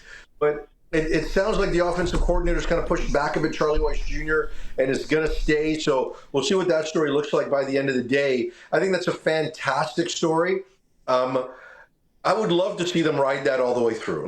Trinidad Chambliss, we've seen some ordinary football games, and certainly Fernando Mendoza played well in their game, against Bama in the Rose Bowl, and that's a fantastic story. But that's a good story. The Ole Miss story with Pete Golding, Trinidad Chambliss, that game with Gunnar Stockton, that was a fantastic football game with 2 quarterbacks going back and forth. And when I look at Stockton, I see what people missed in Brock Purdy. I really do. Like, that guy can do what Brock Purdy did in the NFL, in my mind. But what Chambliss has been able to do, 2 years in Division II, not being a starter this year, took it over, finished in the top 10 in Heisman. Like, I love this kid's story. I hope he can ride it all the way through, because truly, while I look at Miami's defense and that defensive line led by the Canadian Akeem Messidor, I think they're fantastic, and they lived up to it against their best opponent all season. I will take Chambliss over Beck any day in the quarterback battle. This guy is legit, and he can knock off Miami. And I want to see them play Indiana in the national championship game. Wouldn't that be something? So you're going to Glendale, and then where's the other one? Where the Peach Bowl is in Atlanta. So I'll be in Glendale for the next few days. I think I leave Tuesday, and I'm there. And then as soon as the game's over, early the next morning, we'll fly in for the Peach Bowl to get to that game. So we'll get to both of them. It's going to be a lot of fun. Yeah. No red eye. Early morning flight. Early morning flight after the Fiesta. All right. Well, so we'll have to coordinate when we can talk to you next week. Yeah, but those are two very intriguing football games. As always. Let's just do it on the field, buddy. We'll do it on the field in Glendale, and we'll make that happen. And I think I'm going right from there to one of the wild card games. Jeez. So we don't know. I don't know which one yet because they haven't been set yet. But so it'll bounce from one to the other. So that'll be a good time. You're that guy that actually uses that laundry bag in the hotel rooms, where it's like you leave it and then they go and wash your clothes and they bring them back all nice and folded. Well, as long as I'm in the same hotel the next day, because you know what I am. I'm that guy that has to take a picture of his hotel room number. When I show up and check in at a hotel, I got to take a picture so I know what room I'm in, because 24 hours later it could change. I just did that last week in Vegas because it's Vegas. But all right, travel safe, and we'll regroup next week. Take care, Farhan. All right, see you, buddy. There he is, our football insider from TSN, Farhan Lalji, joining us. He's brought to you by the Cooperators. They can build a plan that works for you, and it's time to get financially fit. Cooperators, invest in your future together. Quick break. We'll come back. Clutch Performer and the ticker. It is a Sports Cage on 620 CKRM. Some news out of Riderville today. They've signed American wide receiver COC Mariner, 6'2", 190. He was on the practice squad last year. He was here, played a little bit in the UFL in 2025 with the Michigan Panthers. Hockey, it was the SJHL 20s over SAIT in overtime. They are going to meet again tomorrow for the Viking Cup Championship. Western Hockey League tonight. The Pats are in Prince Albert, 7 p.m. Swift Currents in Lethbridge, Moose Jaw in Medicine Hat. World Juniors, Denmark will be relegated. They lost to Germany. It was Sweden over Latvia, Czechia, and Switzerland going right now. Update, anybody? No, we'll get you that in the next hour. USA, Finland starting at 5, and then Canada, Slovakia at 7:30. SJ Melville's in Yorkton. Melford travels to Flin Flon. Long Lake Hockey League tonight. Foam Lake hosting Drake, 8:30 at the Rec Center. National Hockey League, one Canadian team. Vancouver plays host to Seattle. National Lacrosse League, it is the Rush at Halifax. Czechia up 3-2 right now. 7:33 left in the second. SportsCage.com poll today. Do you think Connor Bedard should have been named to Canada's men's Olympic hockey team? You can vote at SportsCage.com. A lot of text to get to. More winning in hour 3 and Glen Suitor. We're coming back after the break. Okay, ready? Keep the text messages coming on the Prairie Land Rentals text line. Look how many people want to win Globetrotter tickets. Colson, have fun with that. Let's start the Pat tickets right now. Who wants to go to the Pats game tomorrow night? Puck drop, 6 p.m. Prince Albert's in town. The high-flying Raiders. 936-6262. Let us know, Pats. We'll be back after this. Welcome back. Thanks for making time. If you missed any of the show, you can go back and listen to it in podcast form. You can watch it on the YouTube channel on Fridays. It's for Nelson Holmes. And Sharky's with me on Friday. He's for Flooring Superstore. If you really want to laugh, we had Zeus from the Globetrotters in hour 1. That was funny. That was good. And then Eric Francis. If you've ever heard an Eric Francis segment, go back and listen to it. Yeah, it is what it could be. We start 2026 with a bang. Yeah, it's a good start. We also had Farhan Lalji joining us and Arash Madani. Go back and listen to it. In this hour, Glen Suitor is going to be with us in a bit. We're going to have Sprinkle of the Day. We're going to have our senior hockey report. And then we're going to talk Olympics as well. I know a lot of you have been texting in. Sorry for my negligence on getting to some of your text messages, but there's a lot of people that want Harlem Globetrotter tickets. Harlem Globetrotter tickets are gone. Colson found a winner, but now we're giving away 2 tickets to the Pats game tomorrow night at 936-6262. Let us know if you want those. Just put Pats as well. Roscoe was listening earlier, says, it looks like I made it to Magic Cuts. So earlier this week, I had to wear a hat because my hair, and he's watching on YouTube, obviously. Yeah. I didn't make it to Magic Cuts, Roscoe. Remember when Magic Cuts was just $6? That was the commercial. That was the commercial, jingle. yeah.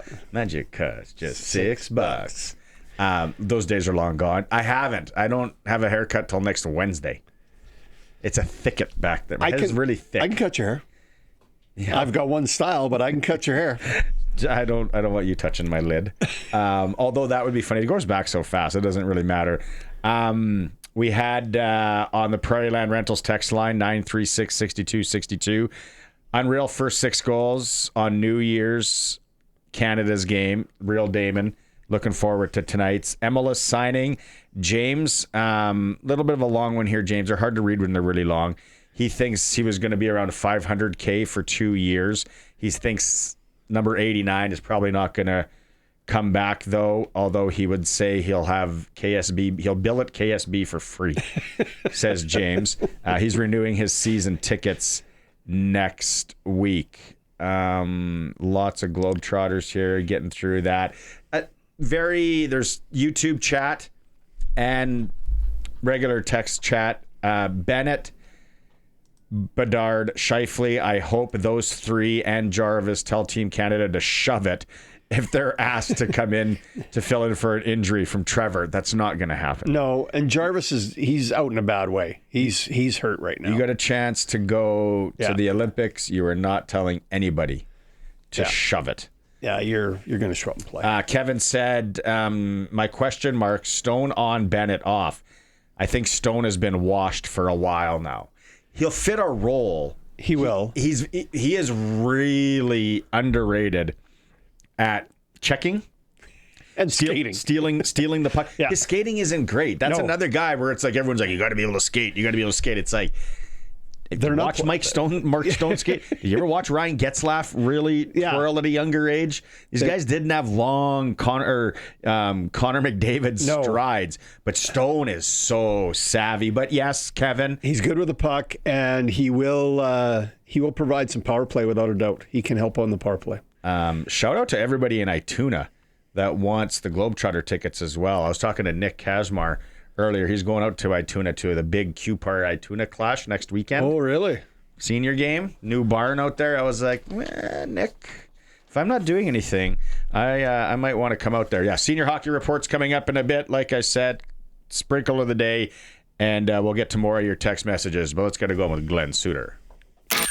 Time now for press coverage with CFL and Saskatchewan Roughrider legend Glen Suitor on the SportsCage. Brought to you by Bronco Plumbing and Heating, where professional service is guaranteed. They'll treat you right. 781-2090.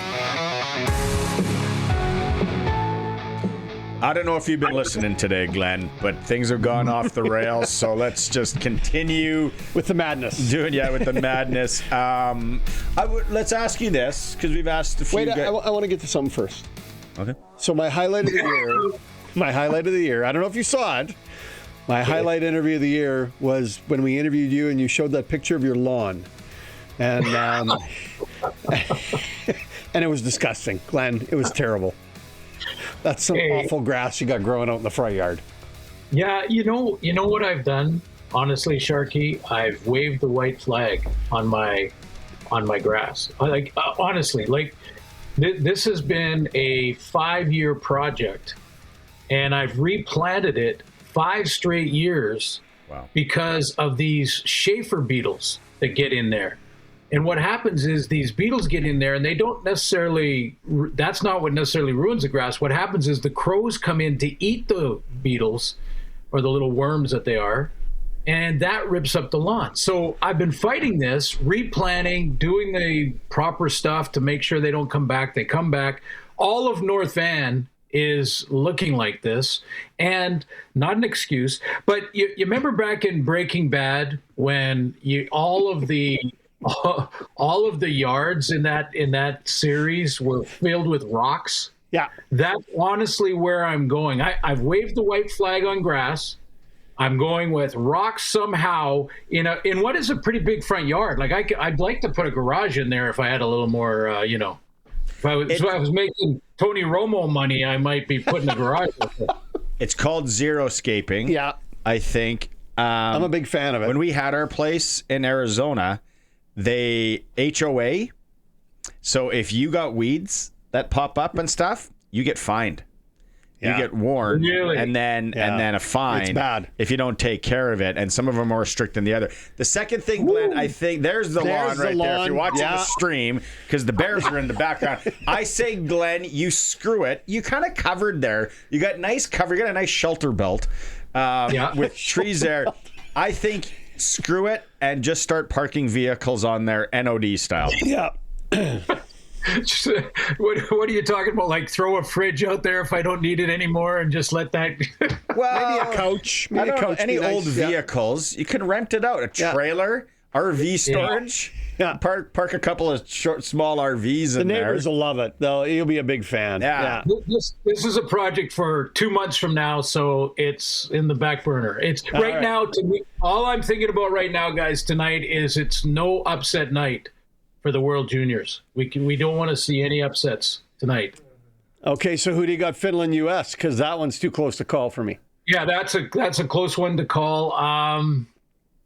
I'll take Finland on that game. That's where I was going to go too. If I had to put money down, put it on the Finns. Well, fellas, Finland. You can't have an upset in the other one.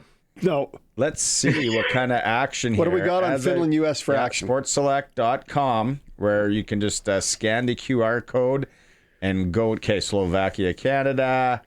It started already. It's off the board. Can't play it on SportsSelect. Slept. Here's the thing that I get excited about, guys, is when I watch the World Junior Tournament, which by the way for our network is like huge. A pillar. Yeah. I mean, monster. And Paul Graham, and Paul Graham, who has just retired as one of our executive producer, who was in charge of the CFL and really was a big part of the development of World Junior in that tournament. And there's a couple of things that get me real fired up about it. One is the maple leaf. You obviously you put on a jersey with the maple leaf on it, different, complete ball game. Like the entire country can unite around it. It's cool. It's patriotic, and we're playing other countries. That's what gets me excited about flag football in the future with what should be a very good flag football team to have our sport in some form or another be on the national stage for the first time ever, really. I mean, we've played international games in the junior level and different things, but this is a whole new ball game, and it just gets me excited to watch it. The other thing is when I'm watching our coverage of it, when you can have Connor McDavid and Sidney Crosby in a promo scoring a goal in the World Juniors, and then you think about what they've done in their careers, you just it adds this level of this is really cool. We're watching the next Sidney Crosby possibly. I mean, he's a one of a kind, but you know what I'm saying. You're watching the next group of the great stars of the NHL in this World Junior, and not just on Team Canada. Yeah, for sure. You know what? I don't know if we talked about this on Tuesday. The thing that really annoys me, and Coulson was like, all right, your blood's getting up there, big guy. We don't want you having the big one in the studio on Tuesday. But it's just how we cannot help ourselves as Canadian that we start bitching about the attendance in these other markets that host the World Junior. Who cares? Yes, we can sell it out. It's a big deal here. You know the other sport or the other teams where that is scrutinized so much, Glenn? I do. The yes, CFL. I do. Yeah. Yes, I do. And I honestly, let's just try to make a New Year's resolution a couple of days past here that we just aren't going to obsess over this anymore. First of all, it's trending in the right direction. Second of all, who cares how many people go to a game in Minnesota? Who cares? Who cares if they play it over in Sweden and they don't have a big attendance, or it's up and down depending on who's playing? Who cares? You know, and I've heard you guys talk about it because I was listening in even when I wasn't on, and you were talking, I can't remember who it was with, but it was about sometimes in Canada, the Canadian games are the ones that sell out, of course, but some of the other ones don't. So it's not like that every game the whole time, but there seems to be some sort of just obsession with always bringing up CFL attendance, CFL in stadium attendance. Now I know it's more important to our league than others to have fans in the stands. I get that, but there seems to be this obsession where we're updating it like it's a political poll that we've got to every single week. Oh, there was 1,000 less fans at the Rider game last week than there was the week before, and we're actually talking about at times in the media differences in a few hundred at times, and that's, we don't even know how many tickets were sold. It's just this obsession weekly on CFL attendance. I spent a lot of time in Nashville when my son was there, and I went to a ton of Titan games. And at that time, now this is some time ago, but at that time, they were giving away tickets, and that stadium was rarely half full. Half full. Now, the tailgate seemed to be full every game, but the stadium wasn't. And, I never heard one time on the radio about attendance with Titan games. Chicago right now is the same. I did a quick Google search. There's a bunch of NHL teams that don't sell out. There's a bunch of NFL teams that don't sell out. Nobody talks about that. And I'm not suggesting that the business model is not what it is. I mean, the NFL and the NHL are doing just fine as leagues from the business point of view. Certainly the NFL, it's one of the biggest, if not the biggest in the world. So I'm not suggesting that, but there is an obsession with this in World Juniors. There's an obsession with the Canadian Football League. And when we get to the other sports, including Major League Baseball, somehow it's just not brought up. I'm not sure why that is. The tailgating thing. Yes. Interesting. And a lot of people out there will know this that have gone to tailgate at NFL markets. A lot of times they tailgate, they don't go to the game. No. They just continue to watch on their TVs with their grill going and their hibachi and whatever else they're rolling in. Right beside the stadium. And they just sit and watch. And then after the game, the buddies come by and they tailgate some more. And then that's the event. Because it's just so comfortable to watch things on TV now. It was interesting you talked about the NFL, so I went and quickly had a look. The average this season, average attendance this season, the lowest is Chicago. They're in first place in their division, and they have the lowest average attendance at 58,000. And what does that stadium seat, like 70? It's big. Yeah, it's big, right? Most of them are up there, yeah. And when you look at that, and then you think of Ottawa Senators, and there's a couple of teams even in Canada in the NHL that are selling out. Struggling. Yeah, Toronto certainly does, but Winnipeg's struggling. Calgary's below capacity. Vancouver is below capacity. Stupid and Beatles, that's why. I reckon everyone's lawn.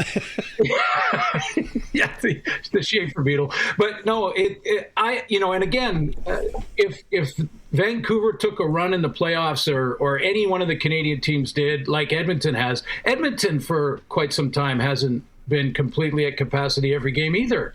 And look at that team. I mean, with the best player in the world on it. So, I'm not criticizing. I'm not going to bring that stuff up on a regular basis. It's just to bring some perspective to the discussion on this obsession over attendance in Canadian football, and I don't know why. Yeah, it is. It's like we always want to point out the cold sore. It's like that's right. The mole guy. So not everybody. The mole guy. Exactly. You know that Jared's getting married. His son. No. Congratulations. In August, I'm in talks to be the DJ. Yeah. Why are you going to? Your son's not having a DJ. There's a band there. Yeah, no, he wants to. They want to have it slightly smaller. Not the details aren't out yet. I haven't got that information, but I tell you one thing: I'm going to bring a guitar just for fun after the DJ. After Barney just spins those records and those, the songs and mixes them and gets it going. Then later in the night, as things get a little more loosey goosey, we'll bring the guitar out. Great, let's do it. I made the fatal mistake, not fatal, but I made the mistake of asking to DJ at this New Year's Eve party that we were at. And I'm like, can I just get into the Bluetooth here? And I had a couple buddies go, yeah, let him go. And then you never want to do that. Because you dropped the crowd right off, didn't you? No, because then you ruined the whole party. It's hard to please everybody. So then owner of the house comes by, he's Metallica 1. I'm like, well, that's one of my that could be my favorite Metallica song. I'm playing it. So me and a couple of the other dads are rocking out. Well, what are the 5 or 6 ladies? They're like, change this right now. Yeah. So then they want something on. Well, then you can't play. And then I think the only song that everyone settled on was like a nice 2-step from Chris Cummings. And and Red Aikens, That Ain't My Truck. Other than that, it was they wanted hip hop, and then these guys wanted rock. I went with some Matchbox 20 though. It's not your job. Why were you doing that? Well, and Barney, and think about a wedding too, and the difference in ages. When you have you have older family members like mom and dad there and grandparents, and then the kids and the friends are coming over, and country music versus everything else. But I would be so buckled at that wedding, it wouldn't matter. Is there an open bar? Let's clear that out. Is it an open bar? Sharky, for you and Barney, and it is always open. Right. To pack right now. We will come and rototill that front yard for you. We'll put in some work if you're paying for a drink. Hey, what's up with the CFL winter meetings? Yeah, they're coming up. That's the next big thing, and it's going to be an important one. And here's why I'm intrigued by it more than probably the last 10 years of these winter meetings is the fact that the elephant in the room is an update on the TV negotiation and the TV contract. I'm going to, over the next week or two, try to find out more information from my end of it, from the TV end of it. Certainly Stuart Johnson understands the numbers better than anyone would in that position in the last 30, 40 years. He's now the commissioner who was negotiating the TV contract for the last 3 times. So he's going to know the numbers. I hope, or there's got to be an update at least on that elephant. The other one, though, that's important, I think, is the Rules Committee going to be there? And if not, do they have their own separate meeting with the board and with general managers, presidents, on the final 3 minutes of the half in the game and that rule change? The change in the timing and how that'll affect the final 3 minutes has got to, in my mind, be brought up in these meetings and ironed out so that you can, be sure as a coach, player, that you're dealing with the same 3. I don't know if I've brought this up before on the show, but Mark Trestman, who won a couple of championships in Montreal and, big time coach in the National Football League as well, he said it took him 2.5 years to figure out how to manage the final 3 minutes of a CFL game. He said that's how different it is and how unique it is. And then he talked about it as if it was the second coming in sports. It was like, this is the best part of this game. And he loved it, absolutely loved it. But it took him 2.5 years, a great coach with a, huge, like way up there IQ, football IQ. And he took 2 years. So it's a very important aspect that has to be hashed out if there's going to be any tweaking or changing to it. That has got to come out of these winter meetings so they can get their head around it. If I understand the timeout rule, in the last 3 minutes, if you have 2, you automatically lose 1. You're down to 1 timeout. Is that correct? Yeah, you have Yeah, you have one, and it's tied to your challenge as well. Now, in the final 3 minutes, the Clock what is stops. it? The command center. Yeah, the command center. The command center will do the they do the challenge. Yes, but you can't burn your challenges before the final 3 minutes, or you don't have it in. You lose it. Yeah. You lose your timeout. So will they let them keep the 2 timeouts through the last 3 minutes? Because it's going to create a different opportunity for the coaches to manage those timeouts and those challenges accordingly, is it not? Well, if they're going to change the timing in any way, then timeouts are going to have to be added to it, because the ability to stop the clock is the key to the final 3 minutes. So every play it's stopped, every out of bounds is stopped, obviously. Then there's the timeouts for the coaches that can stop it if they want to. But it's crucial that if they're going to go with a running time, and we could see a team that has a 4-point lead kneel down 3 times and know that they can kill 35 seconds or whatever it is. Essentially a minute 45, yeah.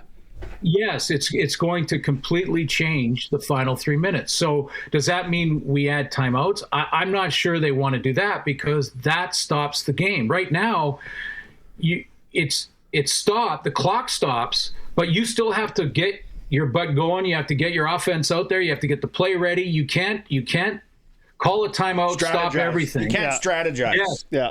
I mean, that's one of the worst parts of the of the NBA. These timeouts in the final parts of these games, just like I can't do it. I can't do it. Like you've got a great, exciting game down to the wire, and you have coaches that stop it 3 times each. Like, come on. Like, so the timeout aspect is going to be tied to this. That's got to be a major discussion in this. And I'm not sure. I'm going to find out. I'll find out by Tuesday exactly who's invited to this year's meetings. One thing that's very intriguing is a commissioner that in his opening statement said that when he was applying for the job or talking to the board about the job, he said, if you want the same, you got the wrong guy. When I hear that and then see these rule changes, I'm sort of all ears and eyes and listening. Like, what is he going to bring up in mid-January in the winter meetings to not be same old? What's he going to bring up there? There's got to be something come out of these meetings that nobody has been talking about. Well, he hasn't called me, just so you're aware. He hasn't called me and let me know what's going on. So, yeah, it's all on you, Glenn. I'm actually really looking up more on the Schaefer beetle. And what kills the Schaefer beetle for you? Did you see the worm? You see the worm version of it, Barney, when you look it up there? The little white worm? Yeah, okay, that's the little, that's the devil in the whole thing. See, that little guy. And then there's crows all over the lawn. The European Schaefer looks more like a bed bug. Yeah, looks more like a beetle. That thing looks like that can do some damage. Yeah, that looks bad. You don't want that thing around. All right, what do you got? Big plans this weekend? I didn't think about this though. This is really a good idea. Like I'm World Juniors until it's over, man. I'm locked into this. But if you're coming to the wedding from out of town, you got a place to stay as long as you bring your rototiller. This is a good idea, Barney. Wow. You're gonna need a couple of wheelbarrows, for sure. A dumpster, spade, dumpster. We got to get rid of that garbage. Yeah. Prairieland Rentals. Yeah, call Prairieland Rentals to help you out. Yeah, they can make it all happen. To get on the plane. I don't want to drive. Yeah, we're not driving. No. Well, what's the budget? Do we have a budget? Maybe we can do the show on the road. Ooh. Is this your first day here? That would be. Sharky's drinking again. There's no budget. That's what he's telling me. There's no budget. Yeah, let's go. Canada tonight, and then they continue it on. We'll chat next week. Okay, guys. Thanks, man. Thanks, Suits. Press coverage with Glen Suitor. Always a good time. We got to go clean up some beetles. Oh, that would be annoying. Because no fault on him. No. There's something else though around here that gets into your lawn, not Ringworms. voles. It's like a ringworm. It's a worm. Really? Yeah. Yeah, and it's You can drown it out though. ringworms? Yeah. Yeah, literally. You live in that side of the city too, where everything's flooded. Basement. Oh, Where's the high water mark? Yeah. No, like I just. That's a bad looking lawn, Suits. No, but it's not his fault. No. I bet you his neighbors all. Do you know me living there and being the guy that has the nice lawn, and you just drive by every day And you're thinking, what is he doing? give him the finger. What is he doing? Yeah. How does he have the zero scape thing? I don't know though. It's in theory, it's a good look. But Maybe we then could add a pond with a little waterfall. the bear will hang out in there when it's hot. That's right. Then the bear's going to come there every Charge day. admission. Now we're on to something. Okay, we got senior hockey report coming up. We got sprinkle of the day and more coming. 936-6262 if you got a solution for Glenn's lawn. And if you want to win Pat's tickets, it's a SportsCage. Riders bringing back a familiar face. Wide receiver COC Mariner is going to be back with the squad. He was on the practice team last year. Western Hockey League tonight. Pats are in Prince Albert to take on the Raiders. Other Saskatchewan teams, Swifts and Lethbridge, Moose Jaws and Mad Hat. World Juniors relegation time. Denmark is out. Germany dumped them. It was Sweden over Latvia. The Czechs are up 4-2 on Switzerland right now. USA and Finland. That one started at 5. Do we have an update there, Sharky? No, on that I don't have it yet. Canada Sorry. plays Slovakia tonight. SJ in Yorkton. Melville's in town. Melfort's making the trip up the Hanson Lake Road to take on Flin Flon Long Lake Hockey League. Foam Lake and Drake Foam Lake hosts Drake 8:30 in the Long Lake. National Lacrosse League, Rush in Halifax. One Canadian team in the NHL, Vancouver, is home to Seattle. SportsCage.com poll today. Do you think that Connor Bedard should have been named to Canada's men's Olympic team? Vote at SportsCage.com. That is for Steelcraft Doors in Regina. Made in Western Canada for Western Canada. If you need a garage door, visit Regina Steelcraft Doors. 40,000 square feet of garage door goodness. Sprinkle of the day? Sure. Okay. We'll go to the Canada game first. Okay. Now, we talked about this earlier. If you go to sportselect.com and you see the little S beside it, if you're watching the stream, you see that there. Yep. But if not, I'm painting the picture. If you're in Radio Land, you can figure it out. You can play this game as a standalone. Now, Canada's a 3.5 goal favorite. So if you're not familiar, what they're saying there is, do you think Canada's going to win by 4 goals? Yes. If you do, then you take Canada on the point spread. That's right. Which pays 185. So if not, you take Slovakia to cover the 3.5, which I lean to here because it's a big game. Yep. Goalie could be hot.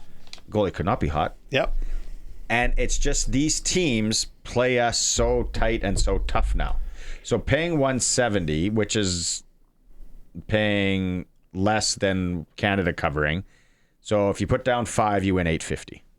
Little sprinkle, keep you in string tonight. And now you can just generate the code online. Have you done that yet? Have you generated the code yet? No, I go right to the booth. Yeah, sorry. You go yeah. fill out the. I like filling out the. I like forms. fill out the slip. Yeah. With the coffee, the Sherwood Co-op, and Sunday mornings. Love it. But that you can just do it online, and then they take the QR code right from your phone, or if you want to print it off, they scan it, and you have your ticket right there. You're in. Sportselect.com. Every bet, 100% legal, must be 18 plus to play. I don't want to touch the over/under. No. 7. No, not going near that. If I had to, under. I'm going to go over. Like I said, I picture a 3-1, 4-2 game, so yeah. Isn't the Winter Classic tonight? I believe so, yeah. January 2nd. Yep. In Miami. In Miami. I love that they did it there. Everybody's all upset that they should have done it somewhere north or whatever. It's an NHL city. It's an NHL team. They get a chance for it. I think it's fantastic. It's in Miami. They should move it around regularly. Yeah, Miami's maybe a little different place than normal to have an outdoor hockey game. I love that fact. I love it, yeah. Like, didn't they do one in Annapolis, the Navy base outside of kind of by D.C.? They did. Washington was there. They did the one in L.A., That's right. They the did Ducks, do LA. The Ducks and the Kings played there. They got to go back to Vegas. They at did some one point. in Seattle. They got to go back to Vegas. It's like the old Kelly Rudy. Yeah. And they had all those moths that were flying around. They did it behind Caesar's Palace. Yep. Oh, the videos. They of do that. it in the stadium now. The ice was so bad when they built the baseball stadium. That'd be a good spot for it. And then the backdrop of the strip. Yeah, it'd be fantastic, wouldn't it? Be something to be at. So, yeah, because the football stadium, it's like, meh. Yeah, I agree with you. You're not getting, it's actually the covered. atmosphere wouldn't be that great. No. So my son actually said that for this baseball game tonight, they're keeping it. But you mean hockey game? Her hockey game tonight in Miami. They're keeping it domed, and then they're going to open it up right at the last minute. Yes, that's what I understand. Is that what's going on? Because they're pumping the air conditioning like crazy into the Miami stadium, and then they'll open the roof up. They purpose-built like semi-tractor trailers with the refrigeration unit for this, right? This is the first time they've brought two. Normally they just bring one. They brought two. That's how worried they are about the Miami Heat, which totally understand, right? Do you know, here's an interesting trivia fact. Let's go. Do you know that one of the ice makers for the NHL outdoor games... It's from Moose Jaw. No, Duvel. From Duvel, Saskatchewan. Where's that? It's north of Strasbourg. Davidstown. No, not that far. Go Strasbourg, Duvel, then Govan. Corey Herman. Former U of R Cougar.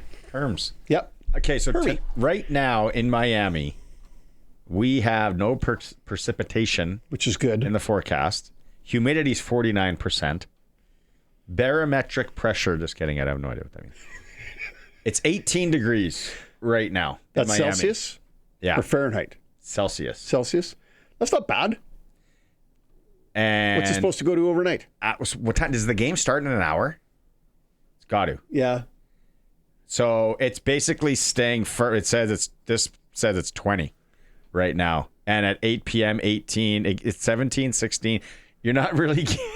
So you're not gaining much weather-wise. Those two trucks, those two refrigeration systems, they're going full blast. It's gonna. I'm really curious to watch it. I'm a fan. Put these games in weird spots. Why not? I've always said Sun Devil Stadium in Tempe. I don't know if Phoenix doesn't have a team anymore, but that would have been.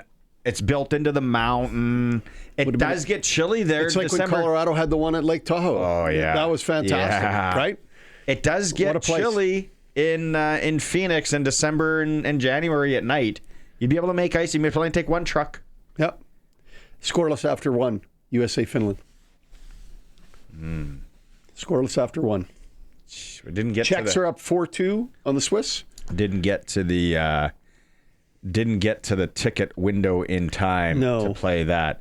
Lots of people wanting to go to the Pats games here at 936-6262 Prairie Land Rentals text line. We mentioned it. They still have the snow throwers in stock. They're getting down though. Yeah, there's not many. And we're getting more snow. It's inevitable. For those of you worried with Denmark being relegated to the B pool, know that Norway is coming up next year. So that B pool's already done? It's already done. It plays before. Norway played who in the final? I don't know if it's actually a final. I think it's just a round robin because there's only 6 teams in it. Yeah. So Norway is moving up, and France is going down to the whatever that Division 1 where they Group play B. The floor hockey one. Yeah, the roller hockey one. Eric Francis segment today is worth a listen if you want to go back and catch that. Oh, did we have some fun? Okay, we're going to break here. Senior hockey report for the week is coming up next. You have the Sports Cage streaming through our YouTube channel at sportscage.com and on 620 CKRM. So, Sharky, you're an old senior hockey guy from way back. Usually this is where the Monday Nooner guys are in, but they're on Christmas break. So you and I would thought we'd be able to take it. Okay. So there was changes in provincials this year, and teams had to have their designation. Ruffled a lot of feathers. What did they do? Because now, let's say, pick QPAR. Yep. Small town. Yep. If QPAR has locals that played major junior, and all that used to be considered locals, now when it comes to provincials, they are not. What? So they would have to go A. Right? So you're only allowed so many imports still in B, C, and D, but A is wide open. So thus, because last year numbers were down, allegedly this year, D's still the same. but they got 17 teams for A. Really? That's a good run. B's got 10. C's got 6. These are alleged numbers. Alleged. They're early. And D, 25 teams. Wow. Senior hockey is alive. Very alive. Very well. Very interesting stuff. Tonight in the league, we've been talking about it. Foam Lake hosting Drake. That's in the Long Lake Hockey League. That should be a good one, actually. Looking at the Qu'Appelle Valley Highway Hockey League tonight, the rivalry game in Lumsden. The undefeated Monarchs are home to the Bethune Bulldogs. Grenfell Balgony. That should be a good one. Both teams sitting with 2 wins. Grenfell's 2-4-1. Balgony's 2-6-0. Let's give some love to the Sask East. Tomorrow, Langenberg at Theodore. 7:30. Langenberg 7-1. Yeah. Theodore 6-3. Theodore's usually a wagon. The Buffalo's usually a pretty good club, so I'd sprinkle a little on Theodore on that Buffalo one. heading the rink there. Have you been in that rink? No, I haven't been in there. Big Buffalo. I'm almost positive, unless I'm totally wrong. That's in Theodore. Kenora Wapella tomorrow night. I hope Wapella's got their ice going. Their natural ice, I think. So Wapella still the... I love it. It's been cold enough. They should have it going there. And then a little Nauticue this weekend. The NHL. Milestone at Cornac. This is tonight. Milestone at Cornac. LaFlèche. Some of the boys probably driving to some of these games already. Right now, yeah. LaFlèche at Mossbank. And Rollo making the trek to Yellowgrass. The last senior hockey top 10 that the Monday Nooner did last week. Go ahead. Going into Christmas break. This is a change. Number 1 team in the province. Still Kenaston. The Kenaston Blizzard. Yeah. Followed by the undefeated Lumsden Monarchs. Yeah. Red vs. Rockets. Good squad. Down to the Big Six. Foam Lake Flyers. I was wondering if they were still up there. Yeah. Yeah. They like drinking their beer too. They do. Love the Foam Lake Flyers. Yeah. Wilkie Outlaws.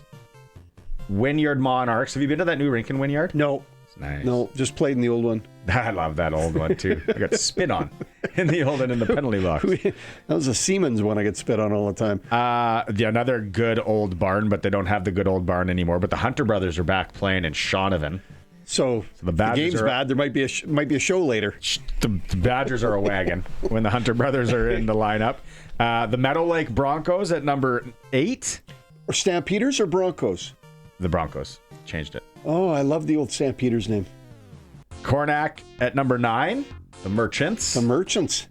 I love that name. You know it's a good small town fastball or hockey or whatever. And they're called the Merchants.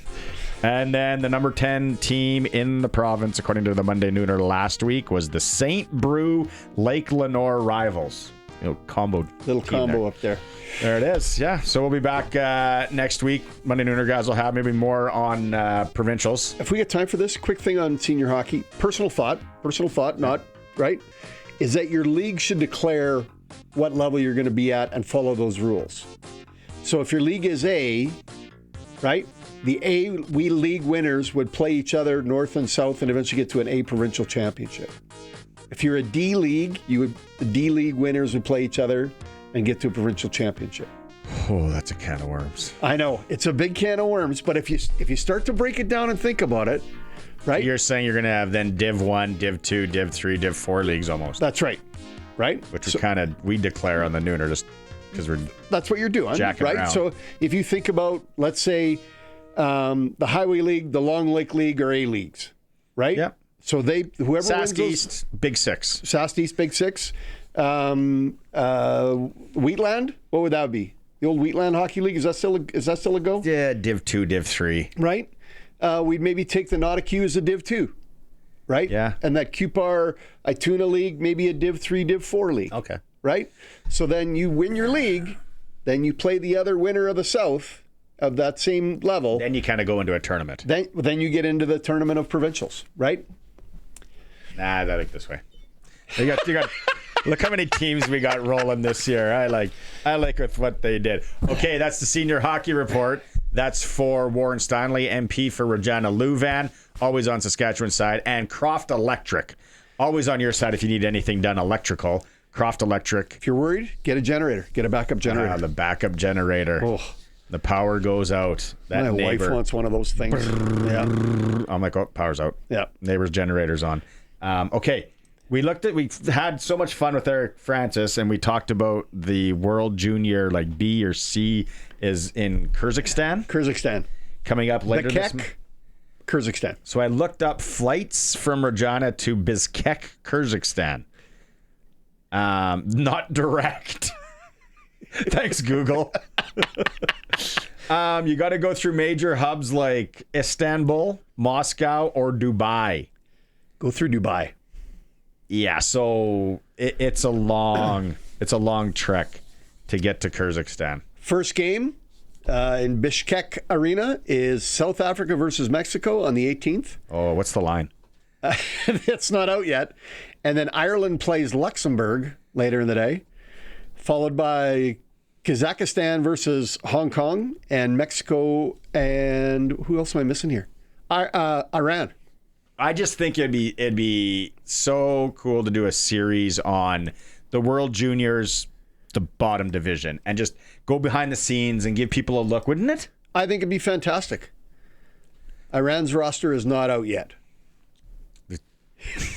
So many jokes. I think it'd be great to just go and explore and. If any of the other rosters are out yet. Yeah. Okay. Well, Mexico. They out. Sharky, as always, for Flooring Superstore. Trent Dickin and his team, 20 years plus in the business. Mexico's not out either. Thanks to everyone who participated on the Prairie Land Rentals text line today. Had a chance to win some tickets. The Globetrotters coming up Tuesday in Regina here. Pat's tickets tomorrow. Pat's PA. It's Hawaiian night. Hawaiian night. Go early, get a lay. Mali. What's that? Wayne Gretzky. Mahali is a thing to say. Is that a Wayne Newton song? It was a Christmas song. And then the Wayne Gretzky Saturday Night Live when he was something about Hawaii. I don't know. I'll shut up now. No, it's good. All of our guests join us on the Western Pizza guest hotline. Tegan has you on Monday, and then I'm back the rest of the week. So they tell me. Thanks so much, Colson. Good job. Have a safe weekend. We'll talk to you next week. Canada, go. Yeah.